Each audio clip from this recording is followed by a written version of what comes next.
Hello again, I am Jim Bob and welcome back to F1 Manager 24 Creator Team Career here on the PC. We are racing with Nissan. It is round 7 of our first season and we are heading to Imola.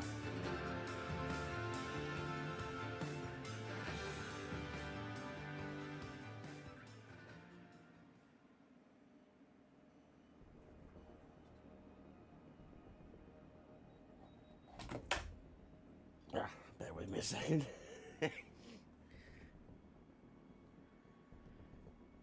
There we go. Right. Whew. So, yeah, it is quite a warm evening tonight, actually. 20 degrees over here in the UK. For my American friends, that is 68 degrees in freedom units.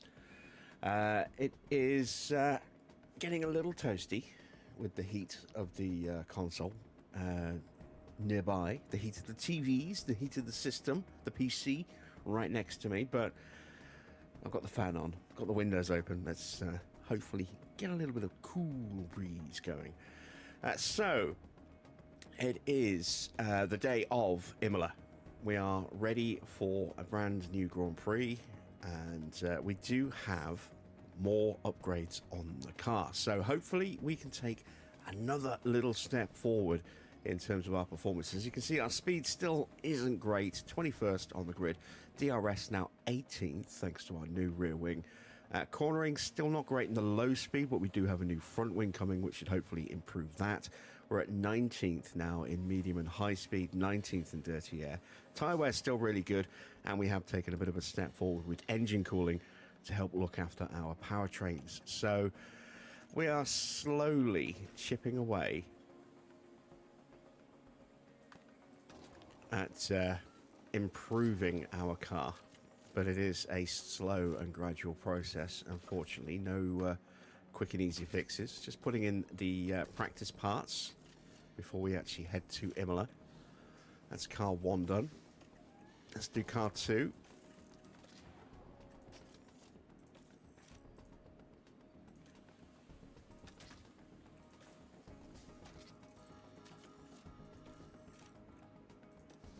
There we go. So those new parts that we have on, we have our new side pods on the car and a new rear wing. They're not amazing by any stretch of the imagination, but they are a little improvement on what we had before. And we do still have other parts coming. So as you can see, we have a new underfloor that we just put into production. We have a new suspension that we just put into the design phase as well. And we are building our new front wings. We're not going to have them for tonight's race, but we will have them for the next race, which is Monaco, which is kind of really fortuitous timing that we're going to get a nice little improvement to our low speed performance going to a circuit that is pretty slow. That's helpful. That's very helpful. Our drivers are in pretty good shape at the moment, as you can see. Currently ranked 15th and 17th. They are also in very, very good mentality. They're both enthusiastic. It's giving them a nice, good boost to their stats. I'm hoping that in combination with the new parts will give us some decent pace tonight. Let's see if we can continue our recent trend of actually being able to get both cars out of Q1. Let's get some targets set for tonight's Grand Prix. 18th for both is what we're going to aim for. And obviously we would like a little higher than that. Welcome along to Italy, and welcome along to Imola. Just outside Bologna in northern Italy, Imola hosts the Emilia-Romagna Grand Prix, named after the region it sits in. Surrounded by woodland, this iconic track is rich with Formula One history and the legends of those who raced here. Lando Norris delivered for his team in the last race and will head into this weekend with plenty of confidence. Can the Brit bring it home in this round too? And with that, I think it's time to get started.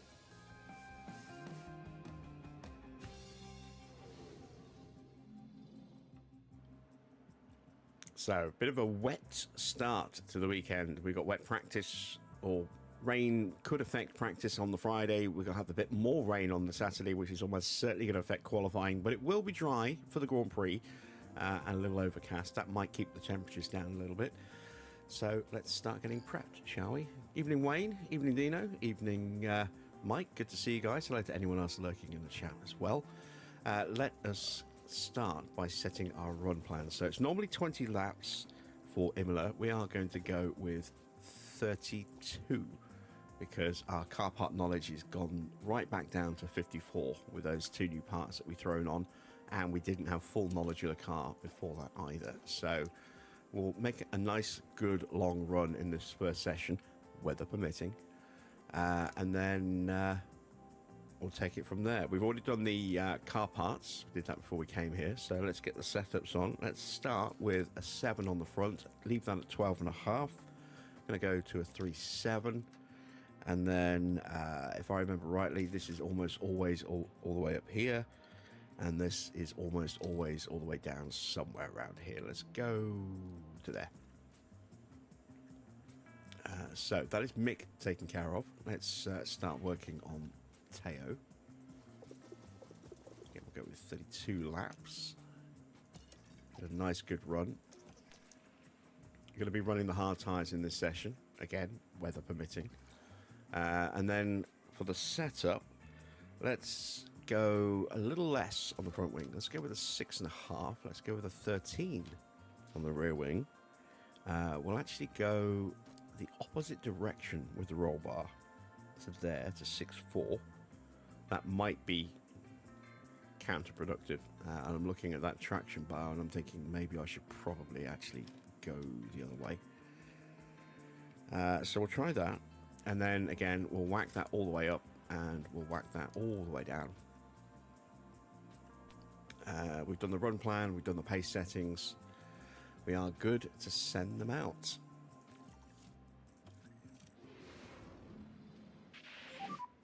Should be green now.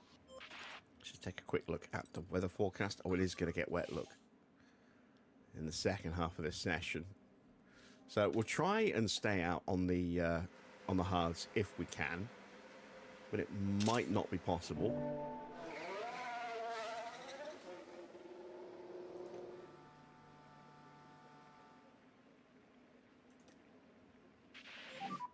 Radio check. Copy for radio check.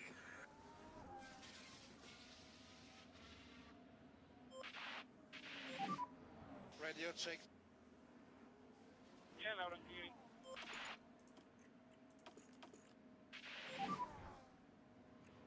Let's put them into protective mode, as I like to call it. We'll just do a lap just to check there's no issues with the frames, Work on those brakes. and then we'll speed them up and let them run.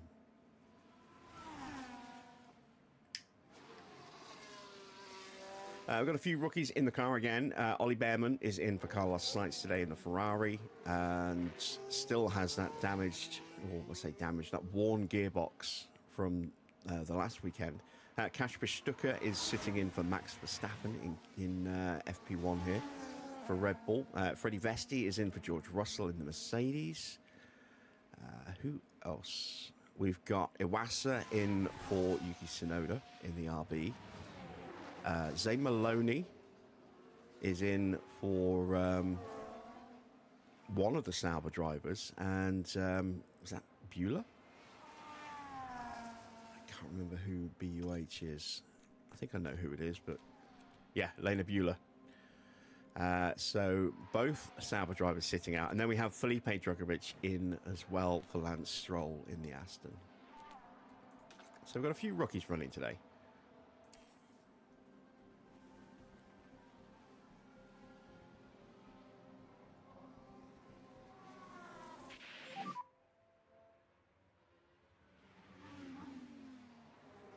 Tires are on the cold side. I am not fully ready, okay?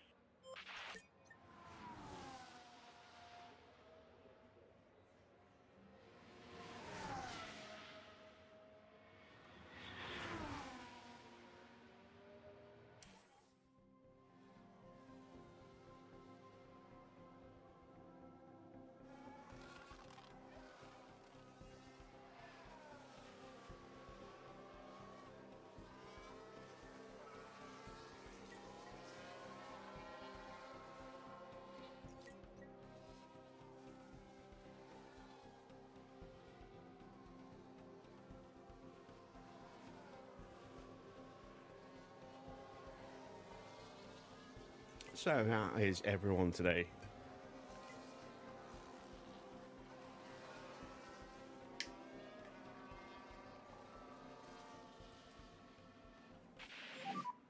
Copy, copy. Is that our wet weather warning? Yes, it is. It is on its way. In the next few minutes.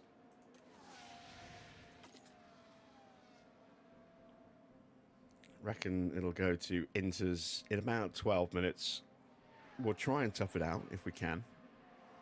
We're going to be running probably until around about here. About 10 past, quarter past.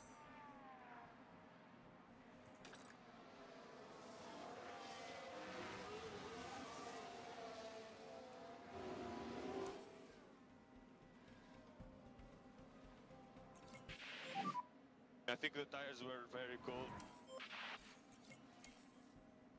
Should be getting our feedback from our drivers any moment. Let's have a look. Please be good. Yeah, copy that.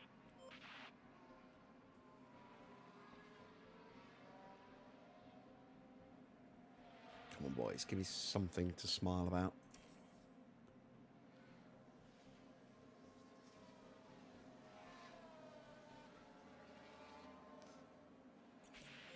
$86. That's not bad.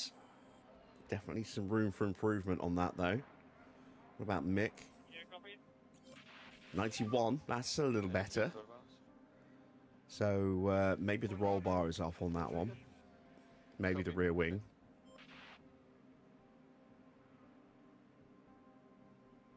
How did I learn to do the setups for every race? A lot of gameplay. The setups haven't really changed since F1 22, F1 Manager 22. So it's essentially exactly the same system. So the setups barely changed, and it just becomes repetition. I mean, the amount of races that I've run across, just the last 2 versions of the game, let alone the last 3. It's a lot. I mean, we did 2 seasons with Williams, 2 seasons. A season and a half with Haas, 3 seasons with Aston Martin. I think we might have done something else just with the first version of the game. Second game, we did 6 seasons with Aston.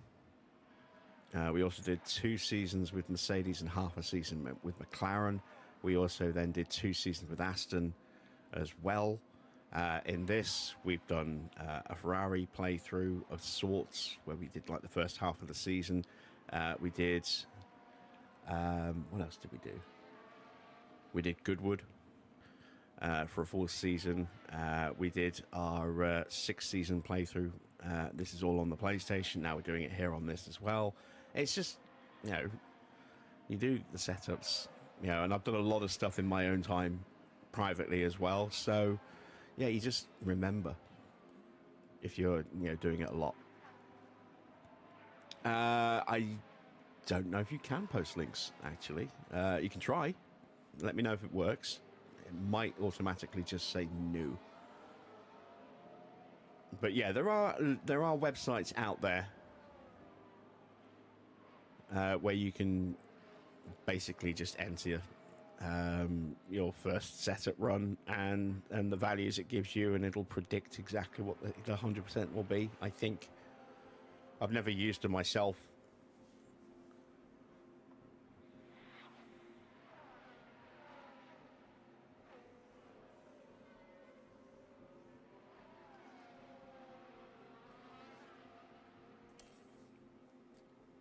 But there is like a setup calculator somewhere online.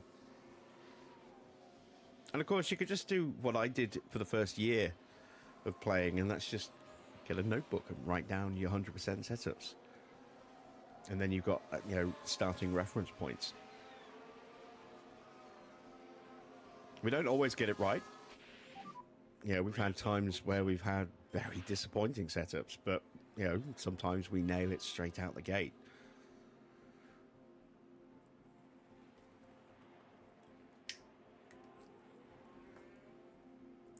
And some tracks will have quite a wide window of setup ranges. Others will have a very narrow range. So circuits like Imola, not Imola, sorry, Monza, circuits like Vegas, Baku, they have very, very tight windows.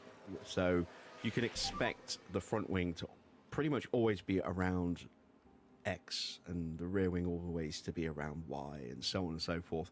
It's like when I go to Bahrain, there's a few different bits, but I always start with the same two setups, which is something like, I think, 5 on the front, 11.5 on the rear, then a 6.4, a 3.35, or a 3.25, somewhere in that kind of region, and then like a 0.6 or a 0.65. And then the second car, I'll drop the front wing down a bit. I'll go to 4.5, I'll go to 11, I'll go to a 7.3, and then I'll go to a little bit less on the camber, so down to about a 3.1, and then maybe down to a 0.2, 0.3 on the toe. And then they're my two starting points, and then I can just tweak based on the results that I get. So that's essentially what I do.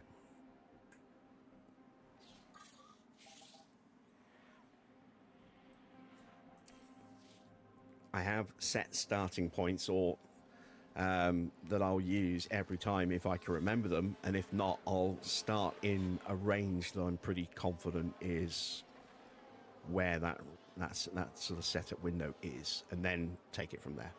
And occasionally I'll nail it straight out the block, but it doesn't happen quite that often. Usually I'll get pretty close, and then we can tweak it from there. And there we go. We are back in the garage. So let's take a look at what we need to change.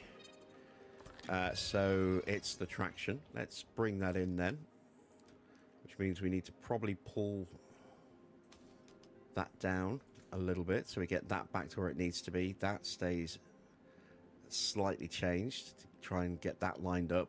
We get a slight change there to try and line that up. That should hopefully be it.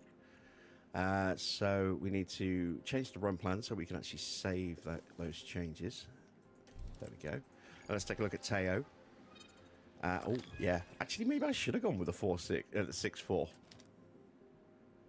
It needs to be at least 2 away because it's a bad window. So let's do that. Let's drop the front wing down a little bit. Let's push this up, perhaps. Might even need to bring that down. Let's bring that down a little bit because I don't want to go that high with that. Let's try that and see how that shakes out.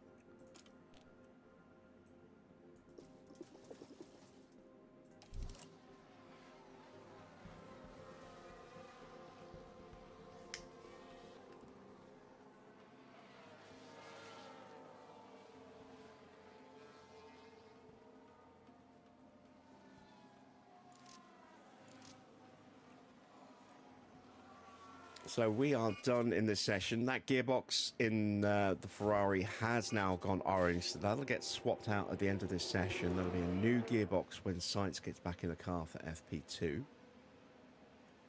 It's still going to be only his second gearbox, so it's not like going to cause penalties. It's a long way away from anyone getting penalties yet.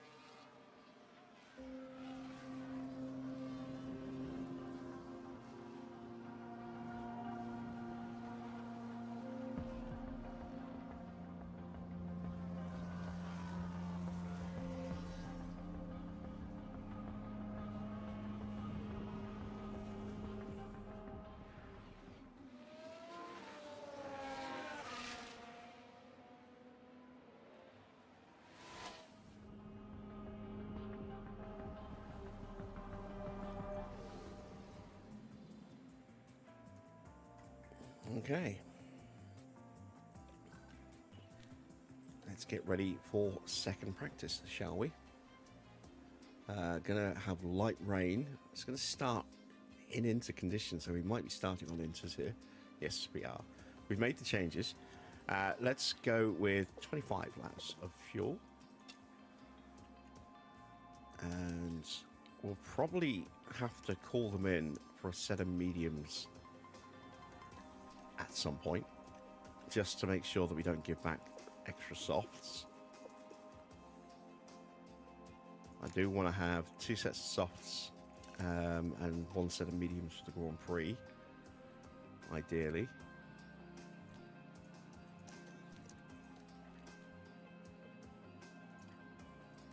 But this is a difficult circuit to overtake, and we've seen the effect of the real racing mod Green, green. so far this season. It does make it harder, A, to follow, and B, actually, let's just change those tyres now. Car part knowledge is still actually a little lower than I'd like. I'm going to actually up that to 28 laps of fuel.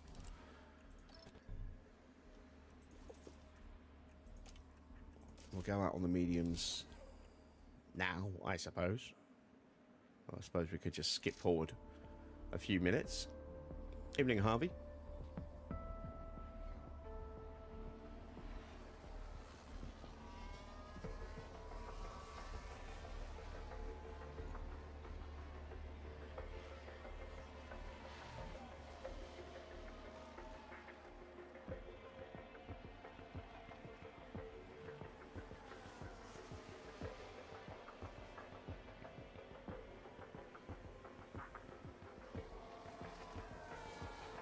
Track water level still climbing. But it should be about to start to drop.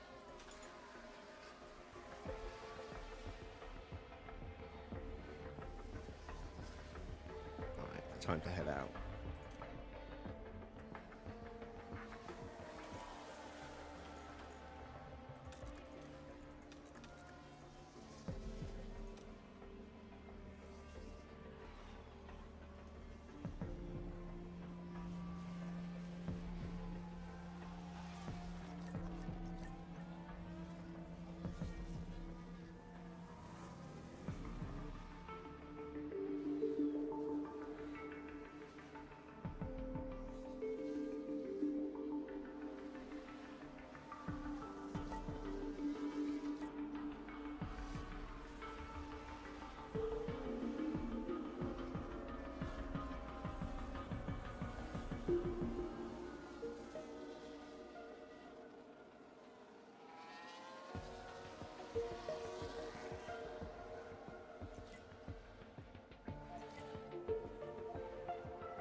All right, halfway to our feedback.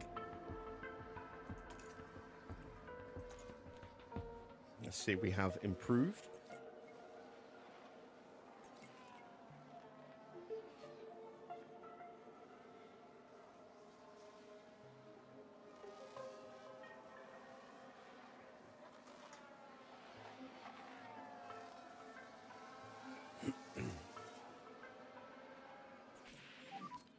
Keep me updated on. Oh, there we go. 100% for Teo. Fantastic.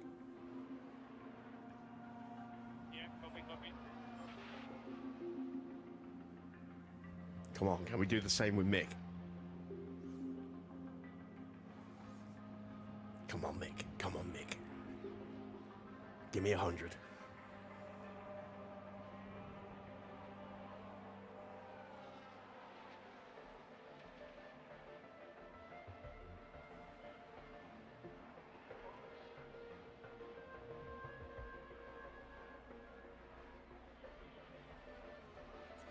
Oh, so close. 99. Ah. Well, that's an easy fix. That's just one click of toe. So, very, very pleased with that.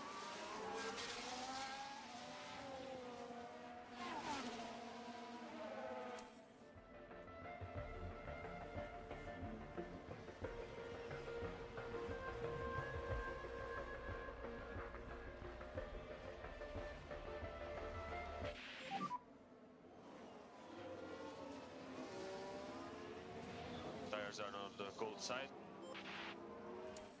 I'm not fully ready, okay?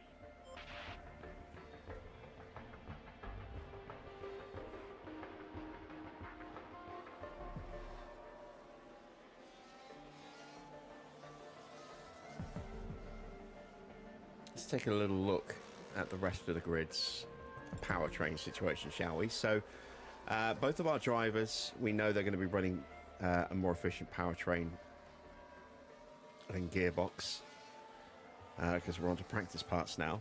Leclerc is running a new gearbox, but is running an older engine.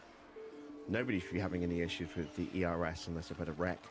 Sainz now onto a new gearbox, but again, a little worn on the engine.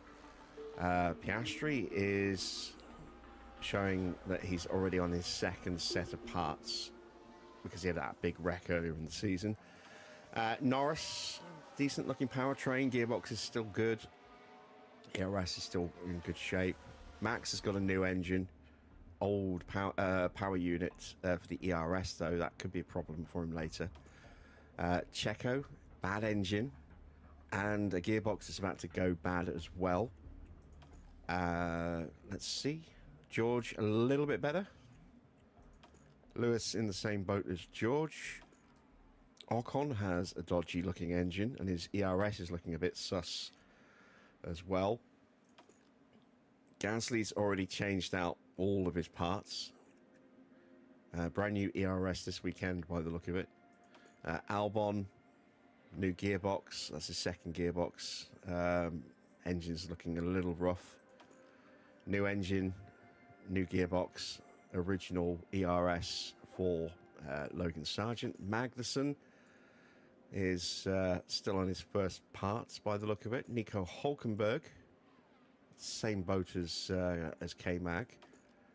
Oh, look at Ricciardo's powertrain. Ooh, that's not good. And with that gearbox there as well, Ricciardo could be quite slow at points this weekend. Yuki Tsunoda is in the same boat, so RB might not be so quick this weekend. Valtteri, new gearbox, but original engine and ERS. All original parts by the look of it for Zhou. Let's go back to data view and finish off the last couple of cars. Stroll looks like original parts, and Alonso original parts as well. So there's a few cars that have got new powertrain components out there, but for the most part, everyone is still on fairly original parts. Let's pop a quick ad break, and then we'll carry on with practice.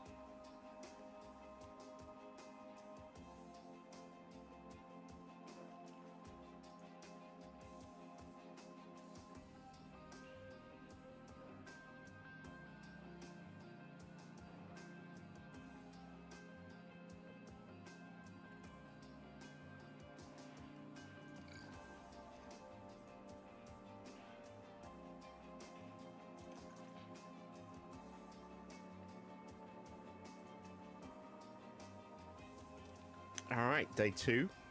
We're going to start on the mediums. It is going to get wet. We'll drop that back by one click on Mick's car. We are good to go there. So let's get some fuel in the car. We're at 93% prep. I'm going to go with 25 laps, which is more fuel than we'll need to get that last 7%, but we do need to continue to work on the car part knowledge because we've got yet more new parts coming, and yeah, the track climatization will just come with that naturally. Evening, Bill. I think I said hello, but if I didn't, hello, Bill. Evening, Clark. Good to see you guys. So 25 laps. Do the pace settings.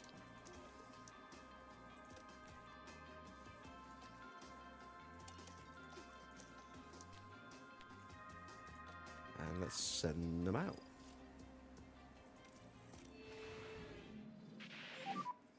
Green, green. It's going to rain very quickly, but we need to trigger use of these mediums, even if it's just to do one lap.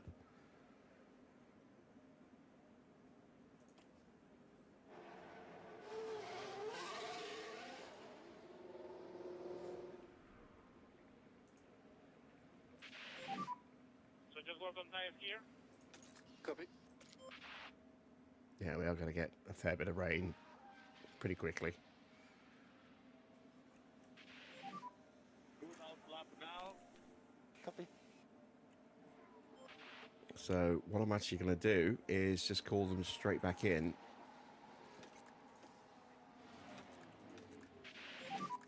Copy, copy. And then we'll put them onto a set of inters. But now we have put a cycle into these tyres, so these will get handed back along with a set of softs instead of 2 sets of softs.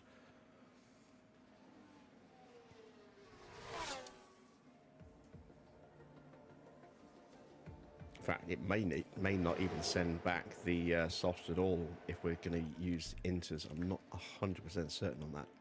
So we might end up with an extra set of softs in general, which would be excellent because it means we can be a little more aggressive with tyre usage in qualifying. And then we'll maybe even have a spare set of softs for the Grand Prix as well.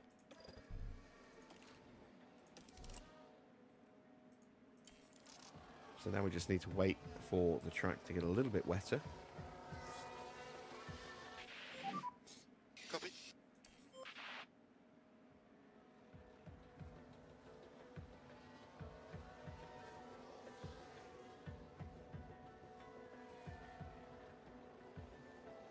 Oh, Magnussen's out.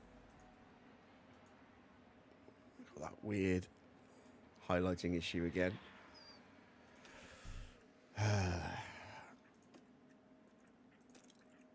Okay, so let's go up to 100 and on Tau. We think that is going to fix that.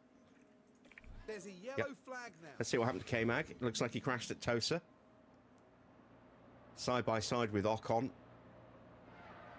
And just dropped it in the dirty air. Look, into the barrier.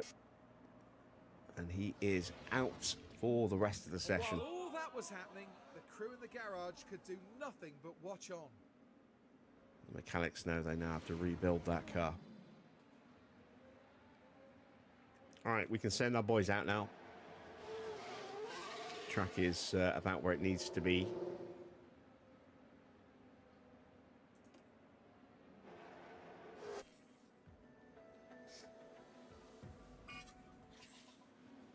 There we go. Track is damp.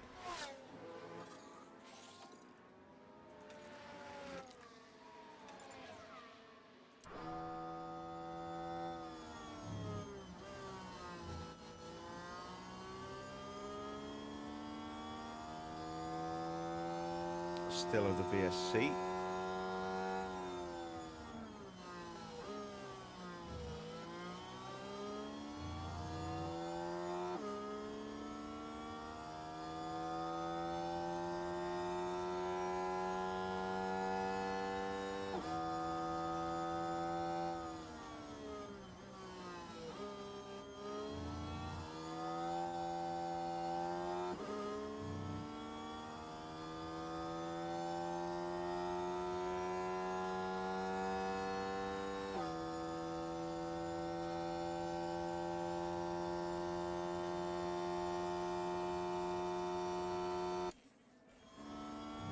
And there we go, back to green flag conditions.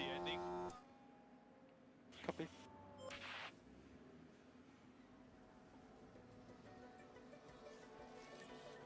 And we are quicker than a lot of cars at the moment because we're the only few teams to be actually out on track on the right tyres. There we go, now we've got a few more coming out on the inters.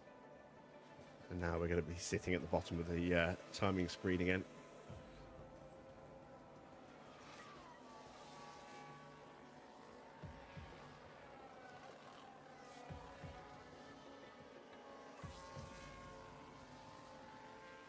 And here we've got a yellow flag. A spin for Ricardo. Turn 12. That's Aqua Minerale.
Evening, Victor.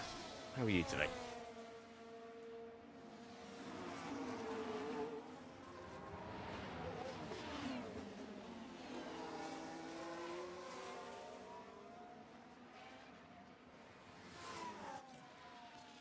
All right, we got our feedback from Mick. Did we nail it? Yes, we did. There we go. Yeah, Fantastic. that was great. Really good. Both cars now at 100%. Both drivers should be at about 100% prep. Yes and yes, because that isn't counting the setup value. Got the car part knowledge up to 86. That's nice.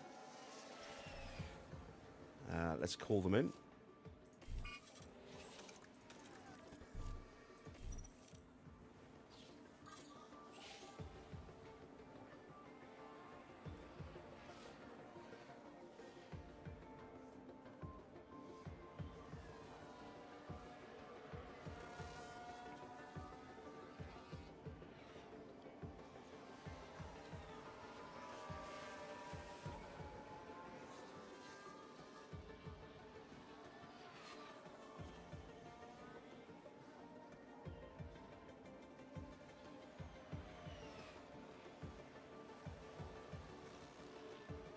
And we are just about ready. So let's pop a quick ad break in before we get ready for qualifying.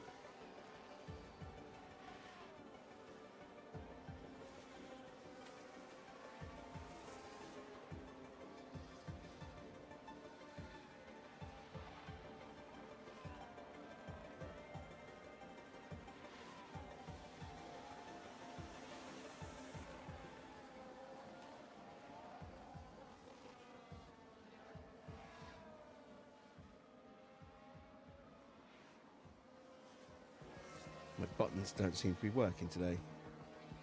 Let's do a test. Nope. Why is that not working? It should be. Let me open up this and have a look.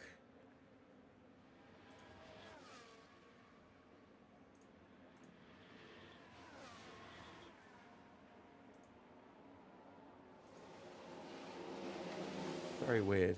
All right, let me try the button again. Nope. I don't understand why my buttons aren't working. That's annoying.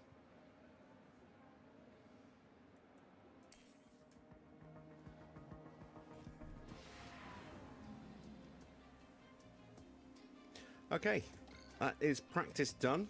Both drivers at 100% prep. We maxed out our track knowledge. We got our car part knowledge up from, what, 54, 55 at the beginning of the session to 86. That's nice. And of course, we nailed the setup with both. So both drivers will have high confidence going into the race. Lovely stuff. Right, let's get ready for qualifying. Qualifying is coming up, and the drivers will be ready and raring to go. Qualifying at Imola can be a tricky, red flag-strewn affair. Teams need to prioritize getting a banker lap in, rather than risk leaving it too late and having to settle for a subpar time. Charles Leclerc has been a talking point for many of late. Karun, how do you think he's doing so far? They set a great lap in practice, so you can only imagine how good they're feeling going into qualifying. But the big question is, will they be able to keep this performance up? So don't go anywhere, folks. It's nearly time for qualifying.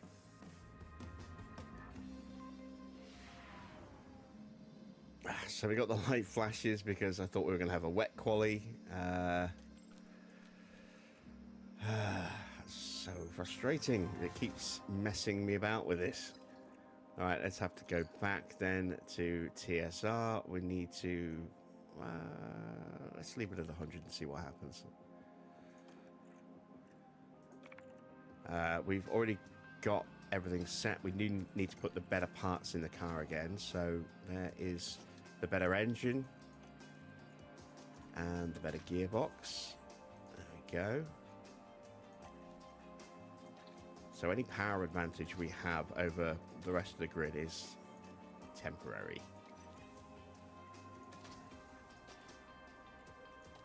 And to be fair, it's a Renault engine, so it's less a power advantage, more kind of getting onto parity.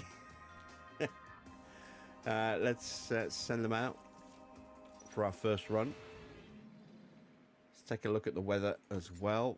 Is it going to rain in this session? A little bit towards the end, but not a huge amount. But it does mean we need to get these laps done pretty quickly.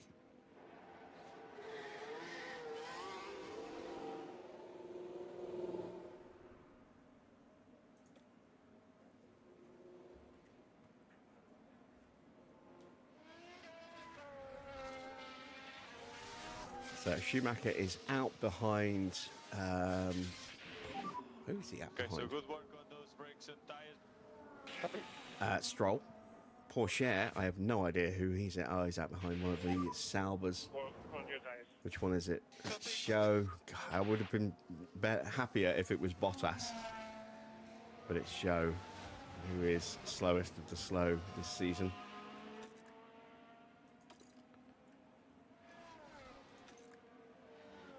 Looks like the entire field is coming out. Yeah, everybody's on track.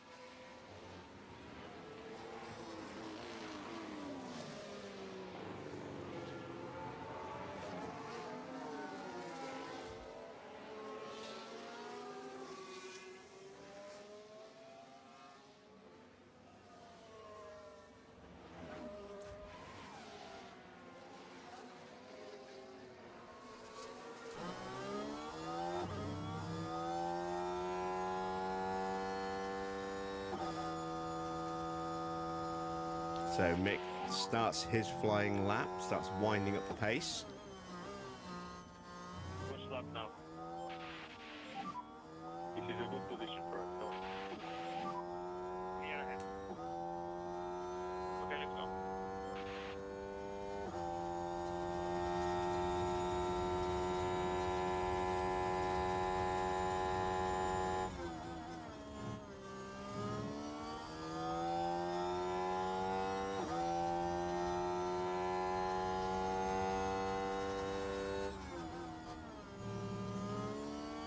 So 23.5 for Stroll. We are a couple of tenths behind, but the Aston is definitely a better car than us. Porsche does a 23.7, matching Mick, a tenth up on Joe. Perez now fastest with a 23.4.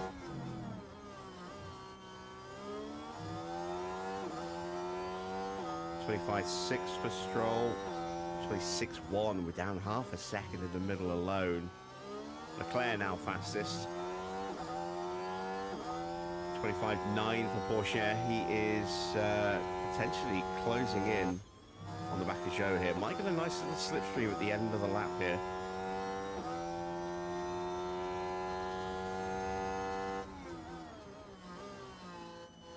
So 1:14.9 for Stroll. We're a second behind that. 1.1. Just quicker than Ocon. Porsche goes into second place. 2.5 tenths quicker than his teammate. Perez sets a new target of a 1:14.6. We know Leclerc was looking pretty handy. Now Sainz is looking pretty handy, and so is Max as well.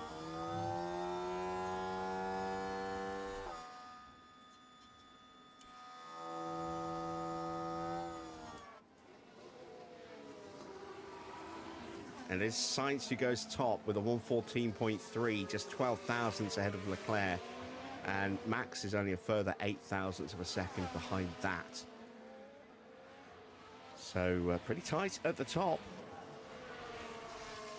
Both of our drivers currently in the drop zone.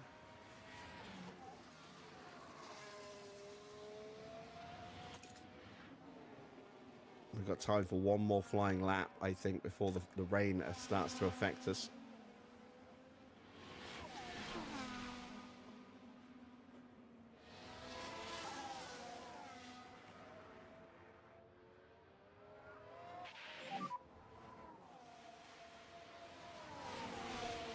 Copy. Pit entry. Got pit limiter on. Stop in position. Pit lane.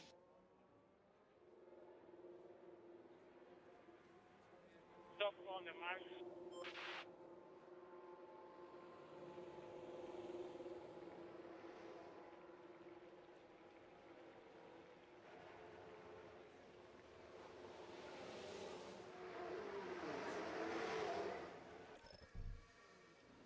All right, so new or scrubbed? I'm gonna get scrubbed.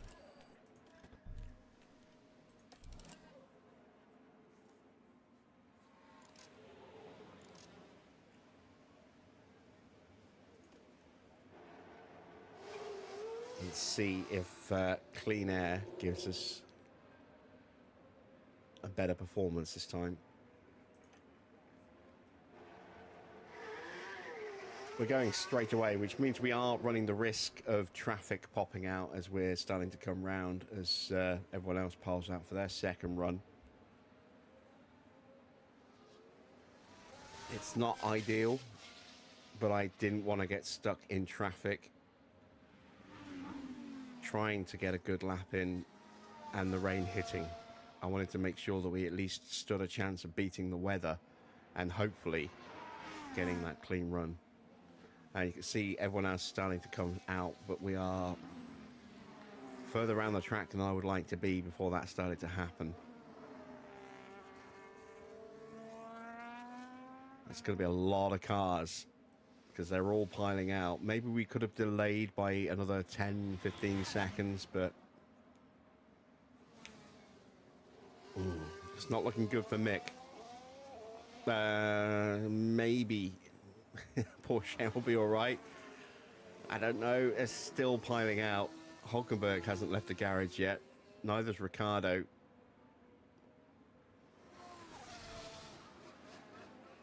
And they're still piling out. Oh, this is bad. This is bad. I think I need to abort Mick's lap. And Teo's. I need to abort them, call them in, put fresh tyres on, and just hope that we can beat that weather. That's too much traffic.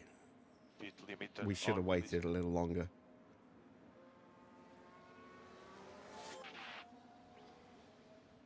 That's on me. Pit lane. We will stop on the mark. Damn, damn, damn, damn, damn.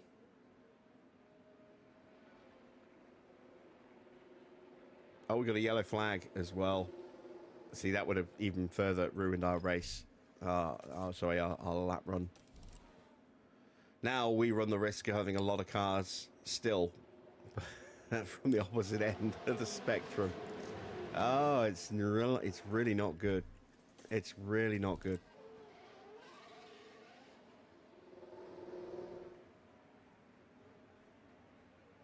Did we see who the yellow flag was for? I didn't see anything pop up. I was too busy panicking.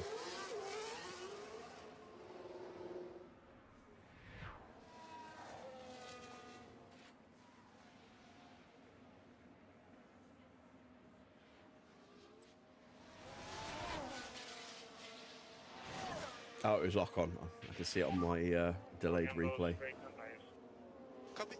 Right, so this is going to ruin actually quite a few people's laps, but it's probably going to ruin our laps as well. As things stand, we are going out in Q1, which is not going to plan.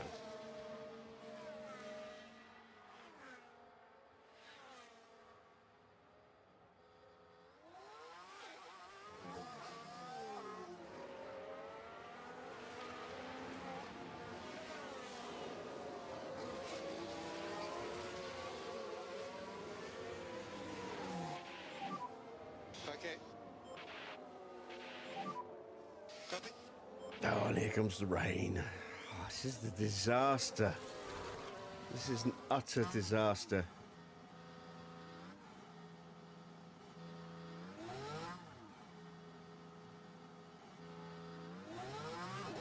And now we're going to be in exactly the same position we were in a moment ago anyway, with all of that traffic in front of us. slowing down while we're pushing. Although the gap to a big chunk of it might be a bit further away, they have spread out a bit more. Oh my God. This is awful.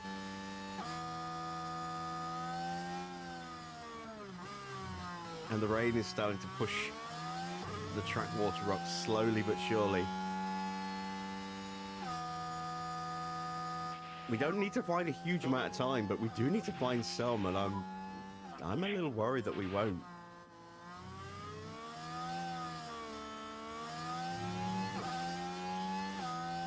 All right, out of Ravazza.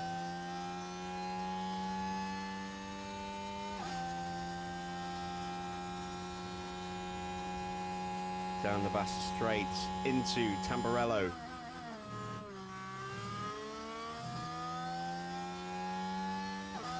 Short burst on the mini straight here into the Villeneuve chicane. And then the run up to Tosa. Mick's already had a delay on his lap, just there. Now we've got one here. Oh my God.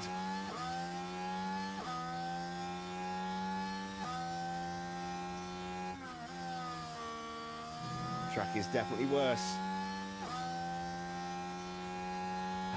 Out of Piratella into Acqua Minerale, up to the Variante Alta.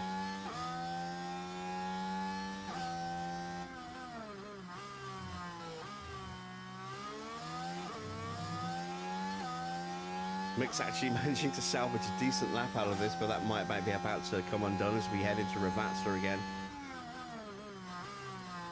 Can Mick get through here? I don't think Porsche can.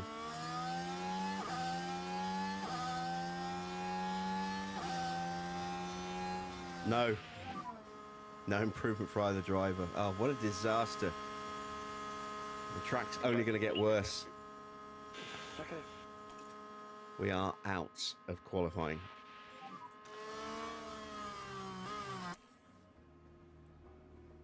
Copy. Let's go for a Hail Mary and just see if maybe we can just find a couple of tenths with one of our cars.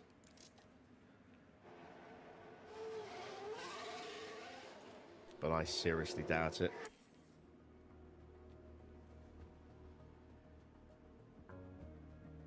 Track continues to get worse.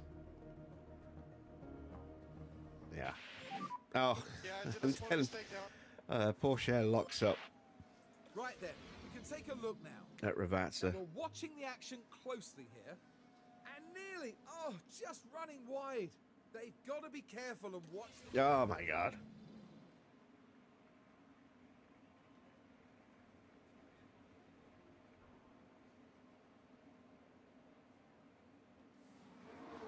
What an absolute shit show.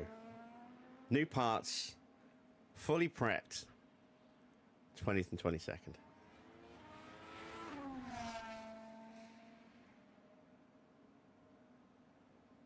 Congrats on the plat.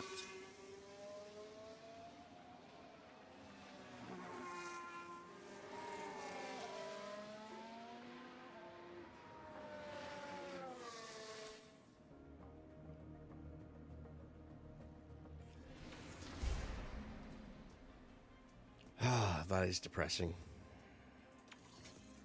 All right, let's see who actually stick it on pole. Is it going to be a Ferrari front row at their home circuits? Not quite. Leclerc has pole position from Lando Norris. Max is third. Sainz has to settle for fourth. But look at the margin between first and fourth. That's less than 1/10, separating the top four. That's really close. Yuki Tsunoda up in fifth place. Good job, Yuki. Oscar not getting a great run. He starts sixth, and it's George, Perez, Fernando, and Lewis rounding out the top 10. Then it'll be Ricciardo, Stroll, Hulkenberg, Valtteri, Magnussen, Albon, Ocon, Sargent, Gasly, Porsche, Zhou, and Schumacher.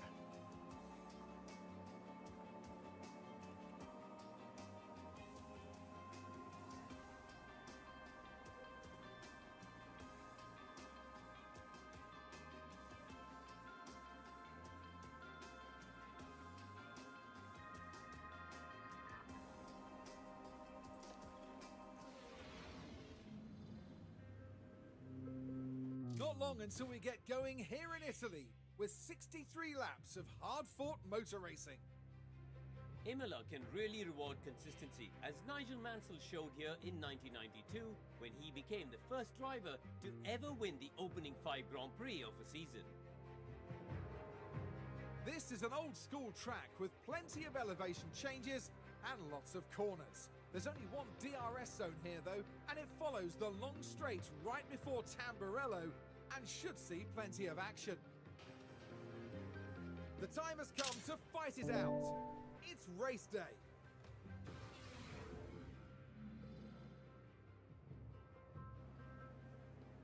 So, a pretty disastrous qualifying. Can we turn it around in the Grand Prix? Are there any penalties? No. So, grid order is as they qualified.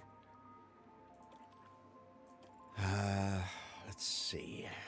We're going to be going with a 2-stop.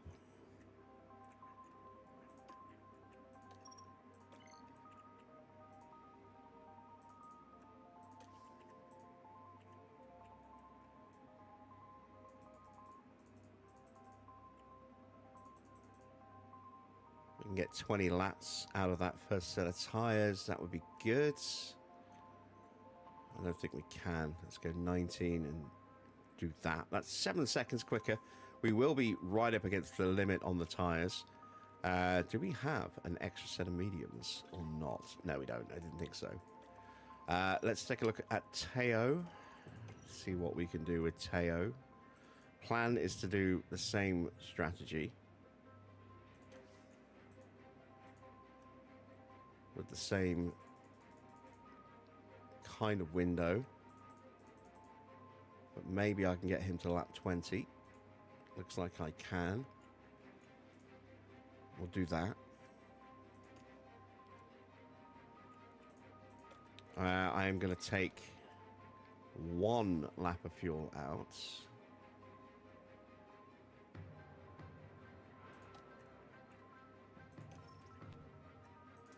We are going to push the fuel off the line. And let's see how well we can recover this. The Emilia-Romagna Grand Prix starts now. Welcome back, everyone. The final preparations are now being made as we head into the race. And for that man, Mick Schumacher, this could be an interesting race. They line up for their 50th F1 start here today. Can they get a decent result, I wonder? And the Mick's time has 50th come. race. Wow. Let's go racing. Okay, I think that is going to be the title of tonight's live stream. The Emilia-Romagna Grand Prix. And it's lights out, and away we go. It's a good start from Charles Leclerc. Sainz is right up there with everyone else, but he's getting crowded and boxed. And is Tsunoda going to steal the place from him? I don't know. Look how condensed it is from second down to 8th. Max finally powers through and gets past Norris. Tsunoda still hasn't quite claimed that position from Sainz, who's fighting back. We've gained a place with both of our drivers, which is good because we're on medium softs against mediums, so I'd be worried if we'd made no progress.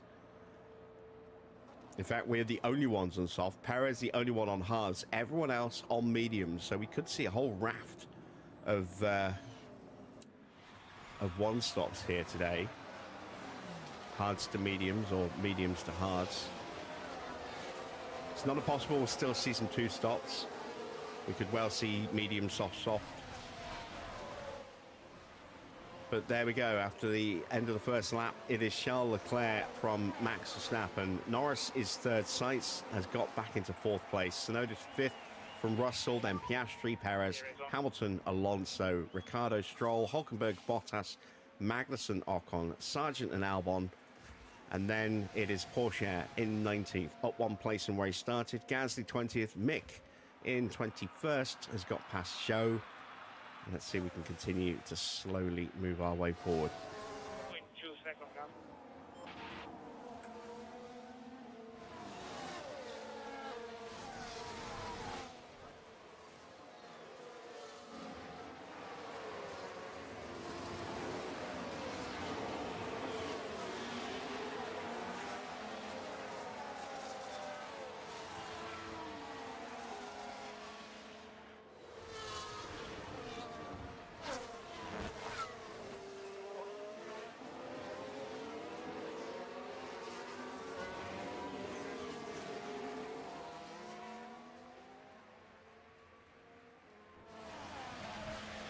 DRS will be active this time around.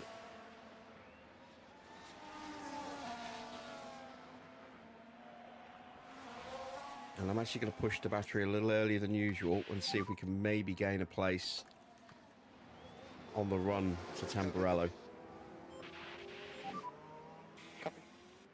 Mick looks like he might be able to have a look at Gasly.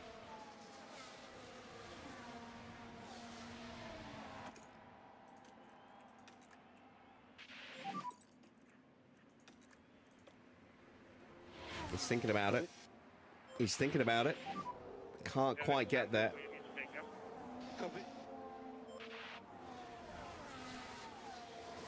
Doesn't look like Porsche is going to be able to get through.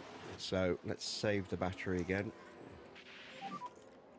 And we'll do the same with Mick. Copy. We're right on the back of Gasly, so if we can keep the pressure on, we might be able to force that 1 second gap that we need to break the DRS between Porsche and Gasly. I'm going to push Porsche's battery again in a minute. We've got a yellow flag. Someone running wide somewhere. It's Joe behind us. No, no! Why'd they go? Yeah, bouncing But all over the being well curb. and fingers crossed, no lasting damage to the car. Hasn't damaged his underfloor by the look of it. Copy. Can I get that 1 second break that I need? No, I can't. And now we're seeing battery deployment from some of the other guys as well. So we have to now push our batteries.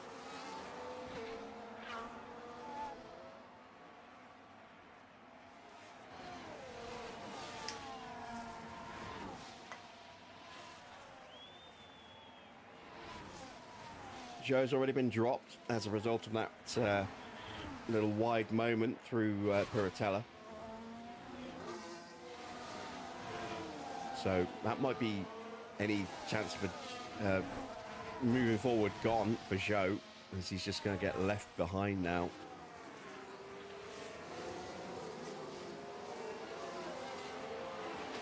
Let's ride. Oops, I keep doing that. I mean to change the camera. Let's ride on board with Schumacher. See Porsche now very close to Albon, but Albon's really close to Sargent, so there's not really a way through there. We've got a gap forming between Ocon and Magnussen, so there is room to maybe start moving forward.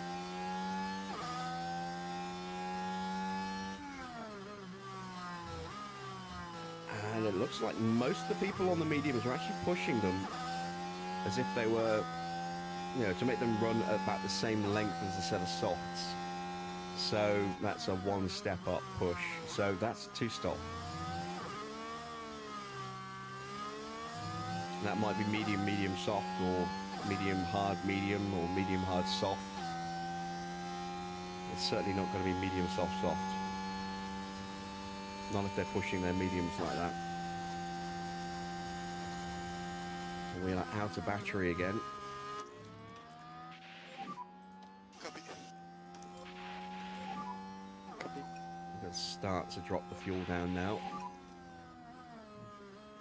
Just going to have to bide our time, it seems, before we can do anything. Let's check in with Teo. Copy. Sargent's got through on Ocon.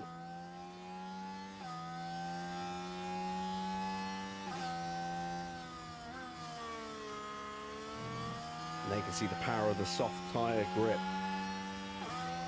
Just giving us a little look at the back of Alex Albon here.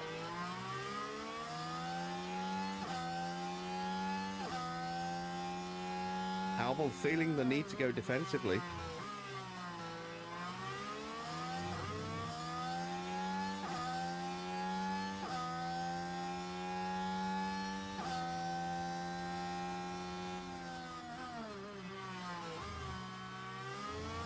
Mick in danger of getting dropped, but he did get DRS this time round.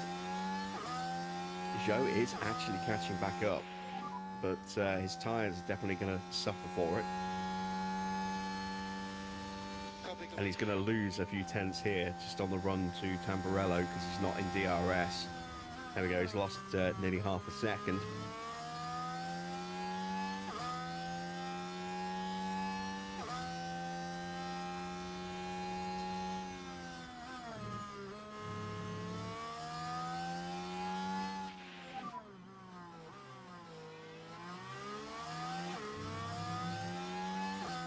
There is Gasly and Schumacher behind us.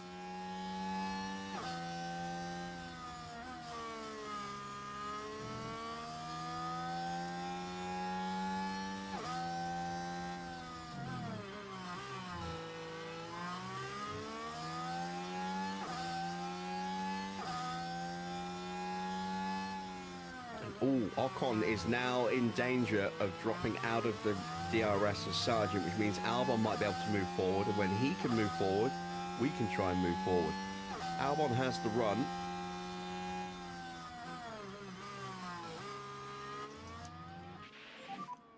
Copy.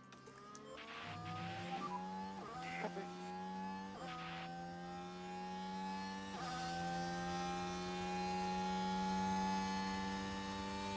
Williams definitely have more pace than Alpine at the moment.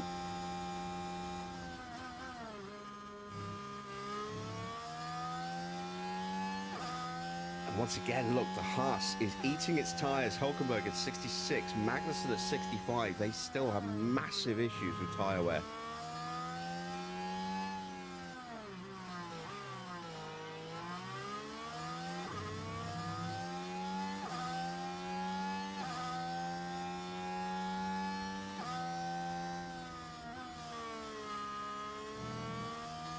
Valtteri's tyres not looking too tricky, too clever either.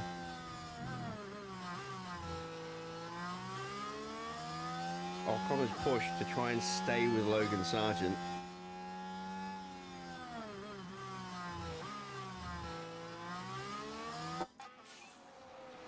New fastest lap for Charles Leclerc. It's a 1:19.0. Norris immediately goes quicker by a tenth, a 1:18.9. We are still stuck at the back.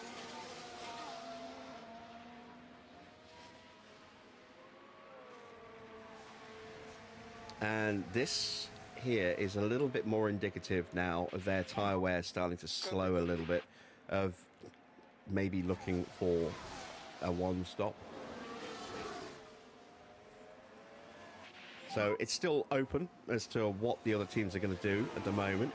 Teams like Sauber and Haas are going to have to two-stop. There's no way they can get through on a one-stop with tyre wear this bad. Absolutely no way. Copy.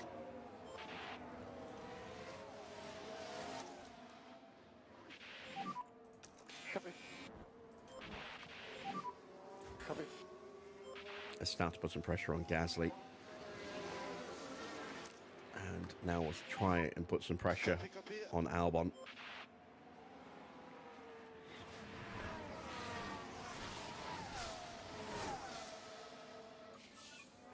Leclerc retakes the fastest lap by a couple of hundredths there. 1:18.92.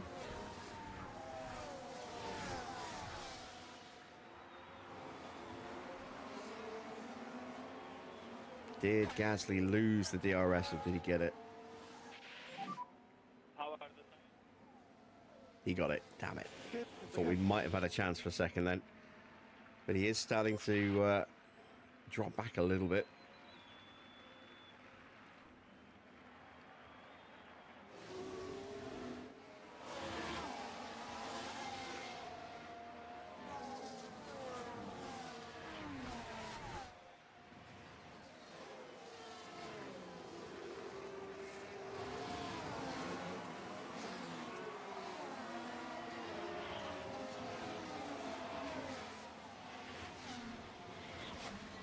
Trying to keep that gap at about a second. It's tricky. I don't really want to push the tyres because I can't really afford to, but I'm going to have to just to try and A, break Gasly's gap, and B, actually get past Albon. And we're almost out of battery here. So I'm going to have to drop out of that setting.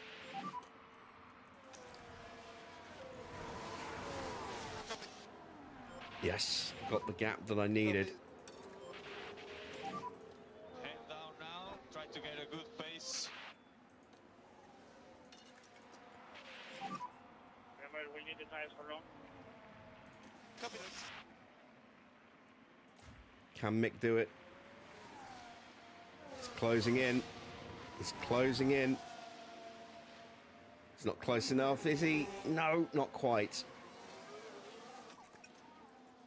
Ah, that was frustratingly close. But Gasly's now dropped right off the back by going super defensive.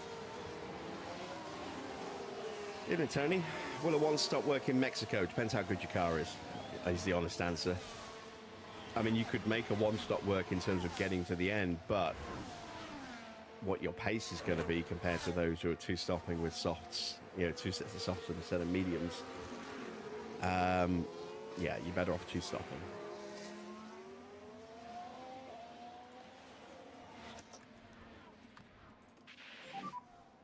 Understood.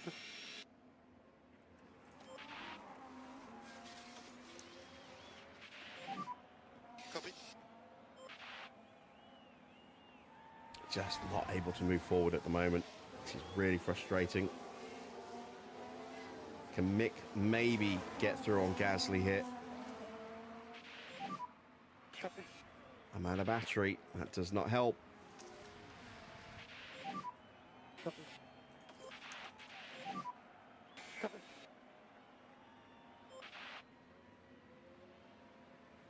Long two-stop, hold out for a safety car. I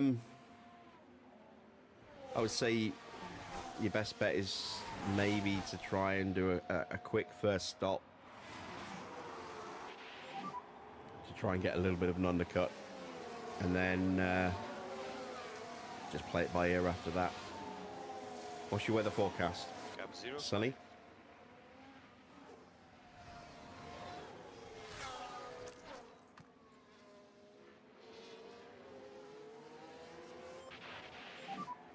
Copy that.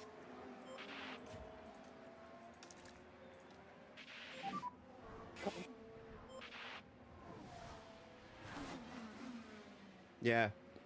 Just, you know, maybe look at a possible undercut in the first stint, and then medium, soft, or if you're not got a great car, maybe better to go soft, medium.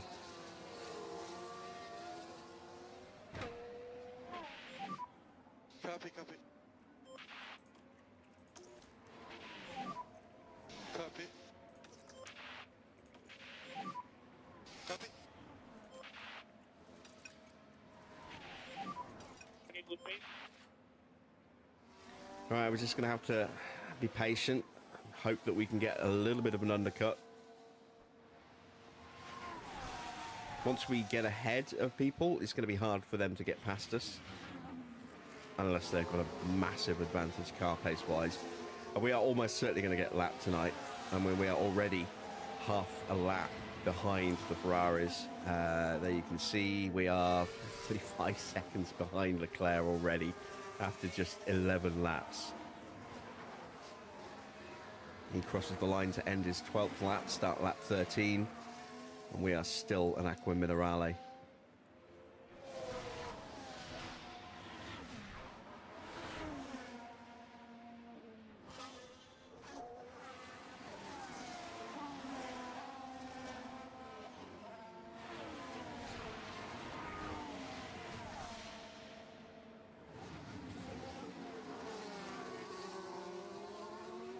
And there we go, first pit stop, it's Kevin Magnussen. And we're going to see some other stops pretty soon as well. Hulkenberg, Valtteri.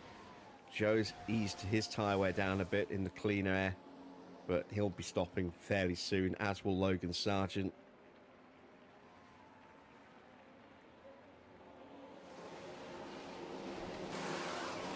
It's hard tyres for K-Mag. And not a bad stop for the Haas.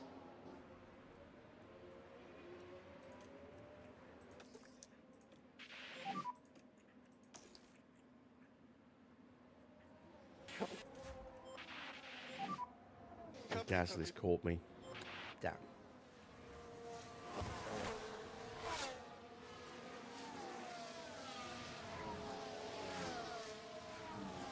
New fastest lap again for Charles Leclerc, 118.7.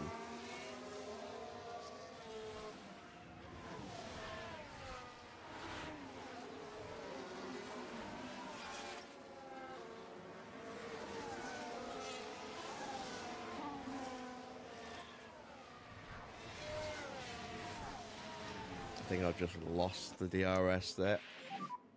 Copy. Sergeant's in.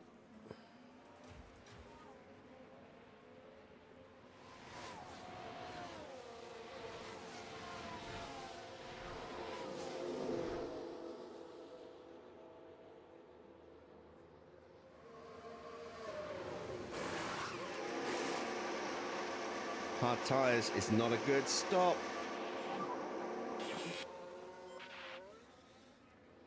Not a good stop at all there. Copy. Copy.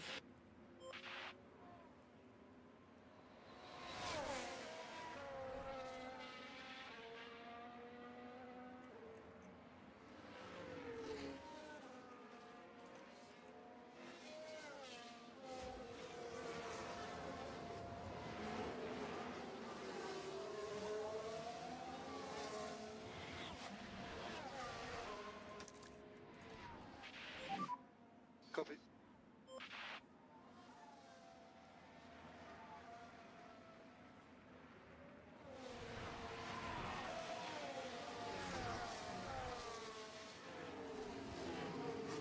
Into the pits now for Valtteri.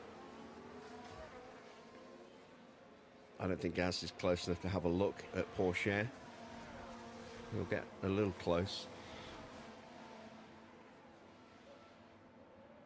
There goes Mick. Zhou's coming in as well.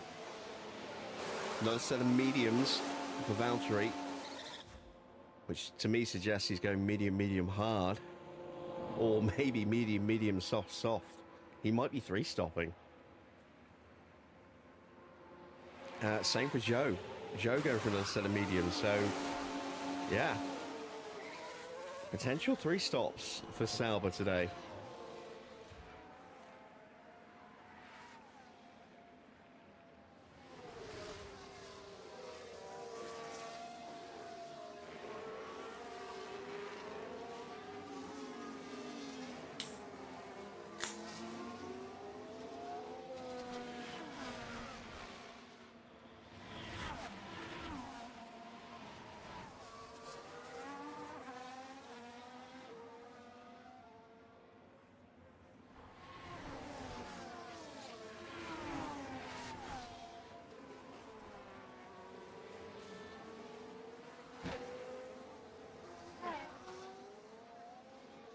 Hulkenberg is in. He went a couple laps longer than I thought he would. Be ready. Yeah, copy.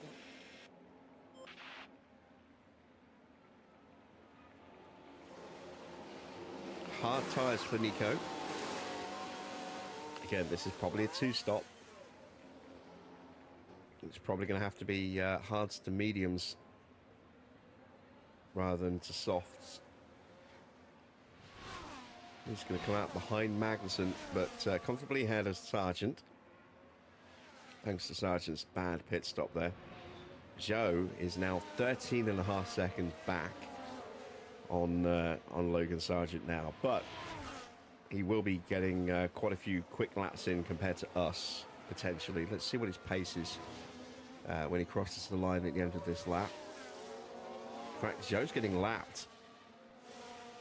He's already been lapped by Leclerc. Norris is about to lap him. We've only done 16 laps, and Zhou is being lapped already.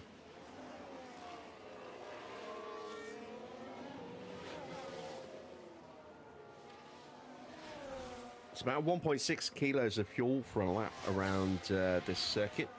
So we're slightly over 1 lap of fuel. You ready? Copy.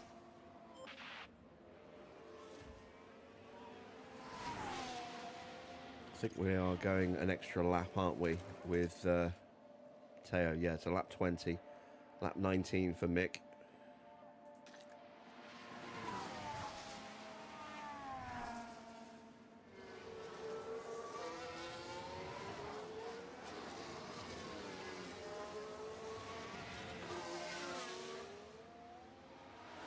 And we're just in that period of the race now where we're just waiting for our pit stop. We don't have the pace to push forward, but we have enough pace to hold position.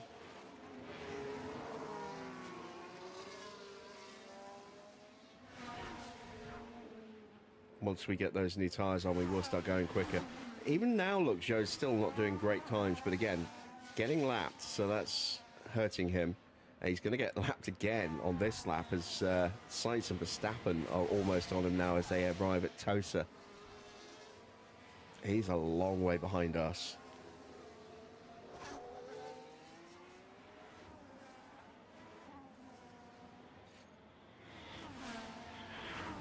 I think we might be the next ones to box.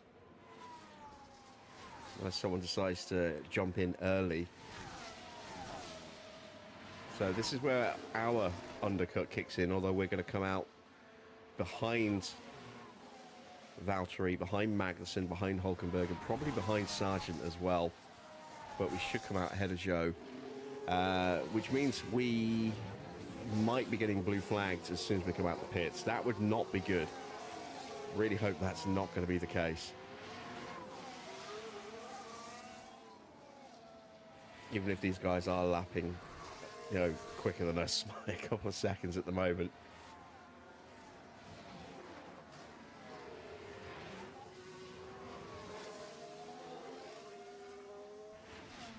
All right, next lap for Mick.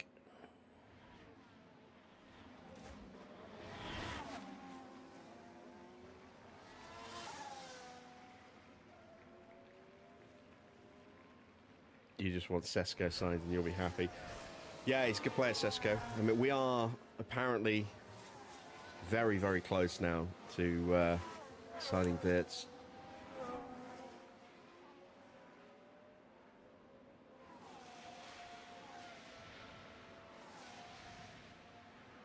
He will be a hell of a buy.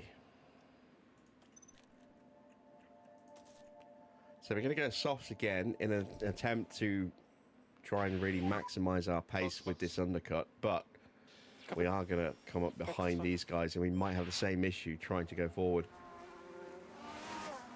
Yeah, I've seen Wirtz. I thought if I go for the middle option, I'm playing it safe.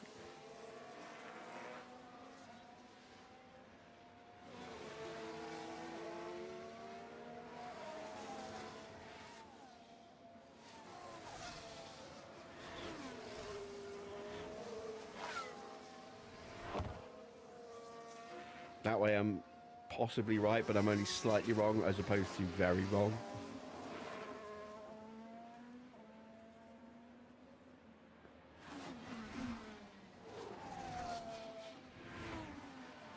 Gasly's starting to drop away from Teo. Teo's got one more lap to go before he boxes. Mick is in at the end of this lap. Look how much the gap has come down to Valtteri. Question now is, where is Mick going to come out?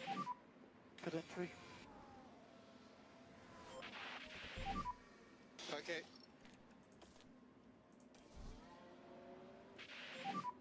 Box, box. Box.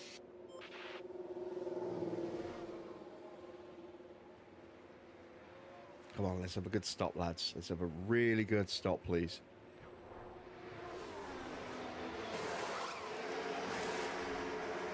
Yeah, 2.78. That's not great. We're going to come out behind Charles Leclerc and probably straight into the path of Lando. Lando might actually get through, and then hopefully we'll have enough pace to stay ahead of Sainz. Yeah, right in front of Norris, look.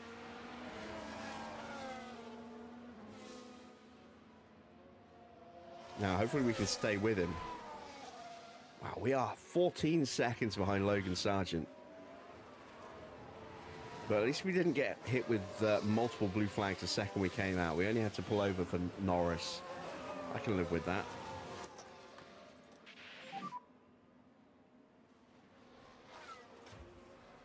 Into the pits now for Teo. Teo's going to come out in a very similar position. He'll probably come out just behind Mick. Pit lane. he might be at risk of getting hit with Sainz and Verstappen. Depends how good the stop is.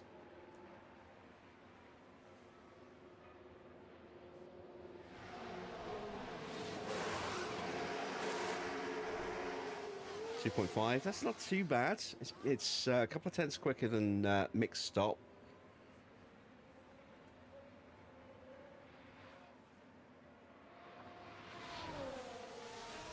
We are going to get out in front of Norris again.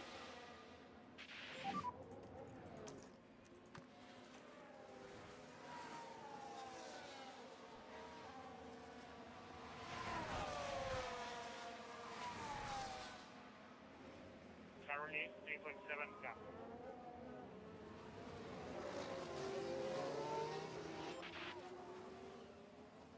And there we go. We get blue flagged up the hill. Out of Tosa, up to Piratella. There's Mick right behind.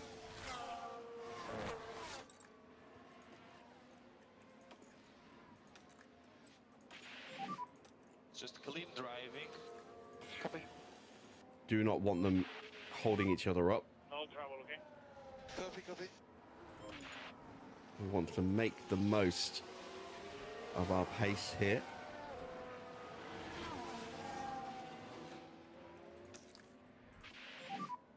Okay, copy, copy.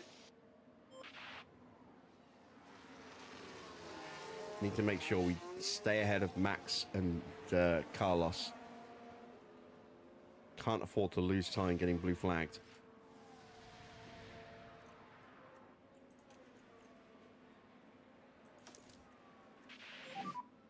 Copy.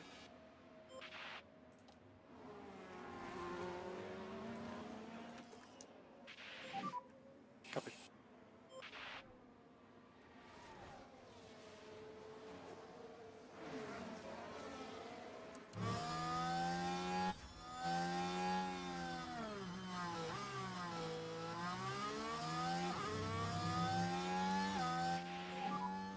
There's your building. Copy.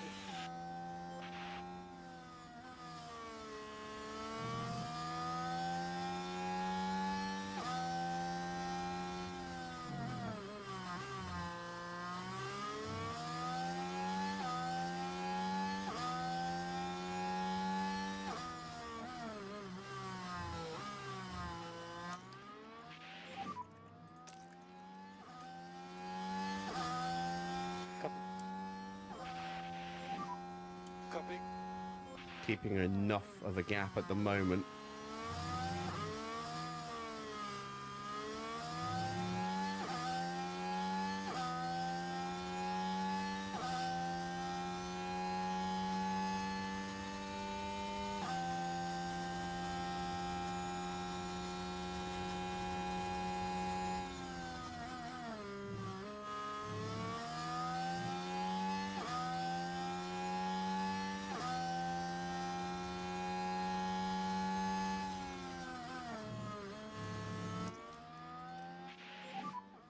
Copy.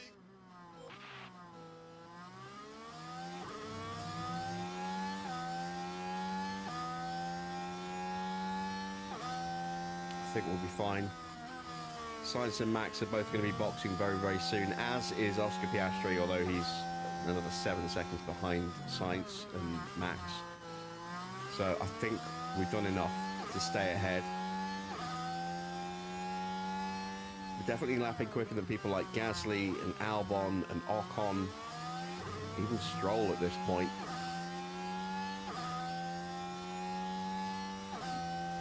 Lapping a bit quicker than Magnussen. Not really showing massive pace against these guys, and their tyres are already down to 60%. Their pace is going to start to drop away. That's a bit more like it in the 119s. So 120 for Sainz. So we actually extended our gap against him by half a second.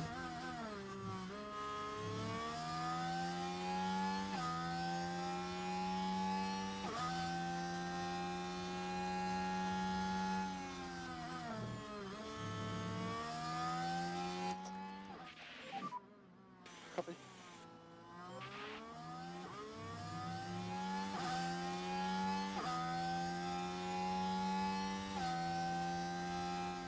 likely to see a pit stop this lap from Sainz, Verstappen and Piastri, I think.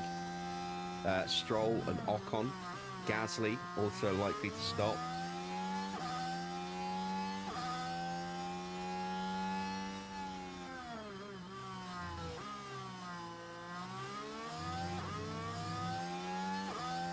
And they've all gone through again.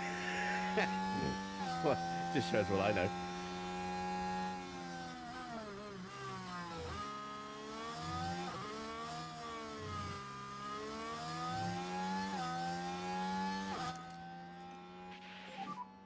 Copy.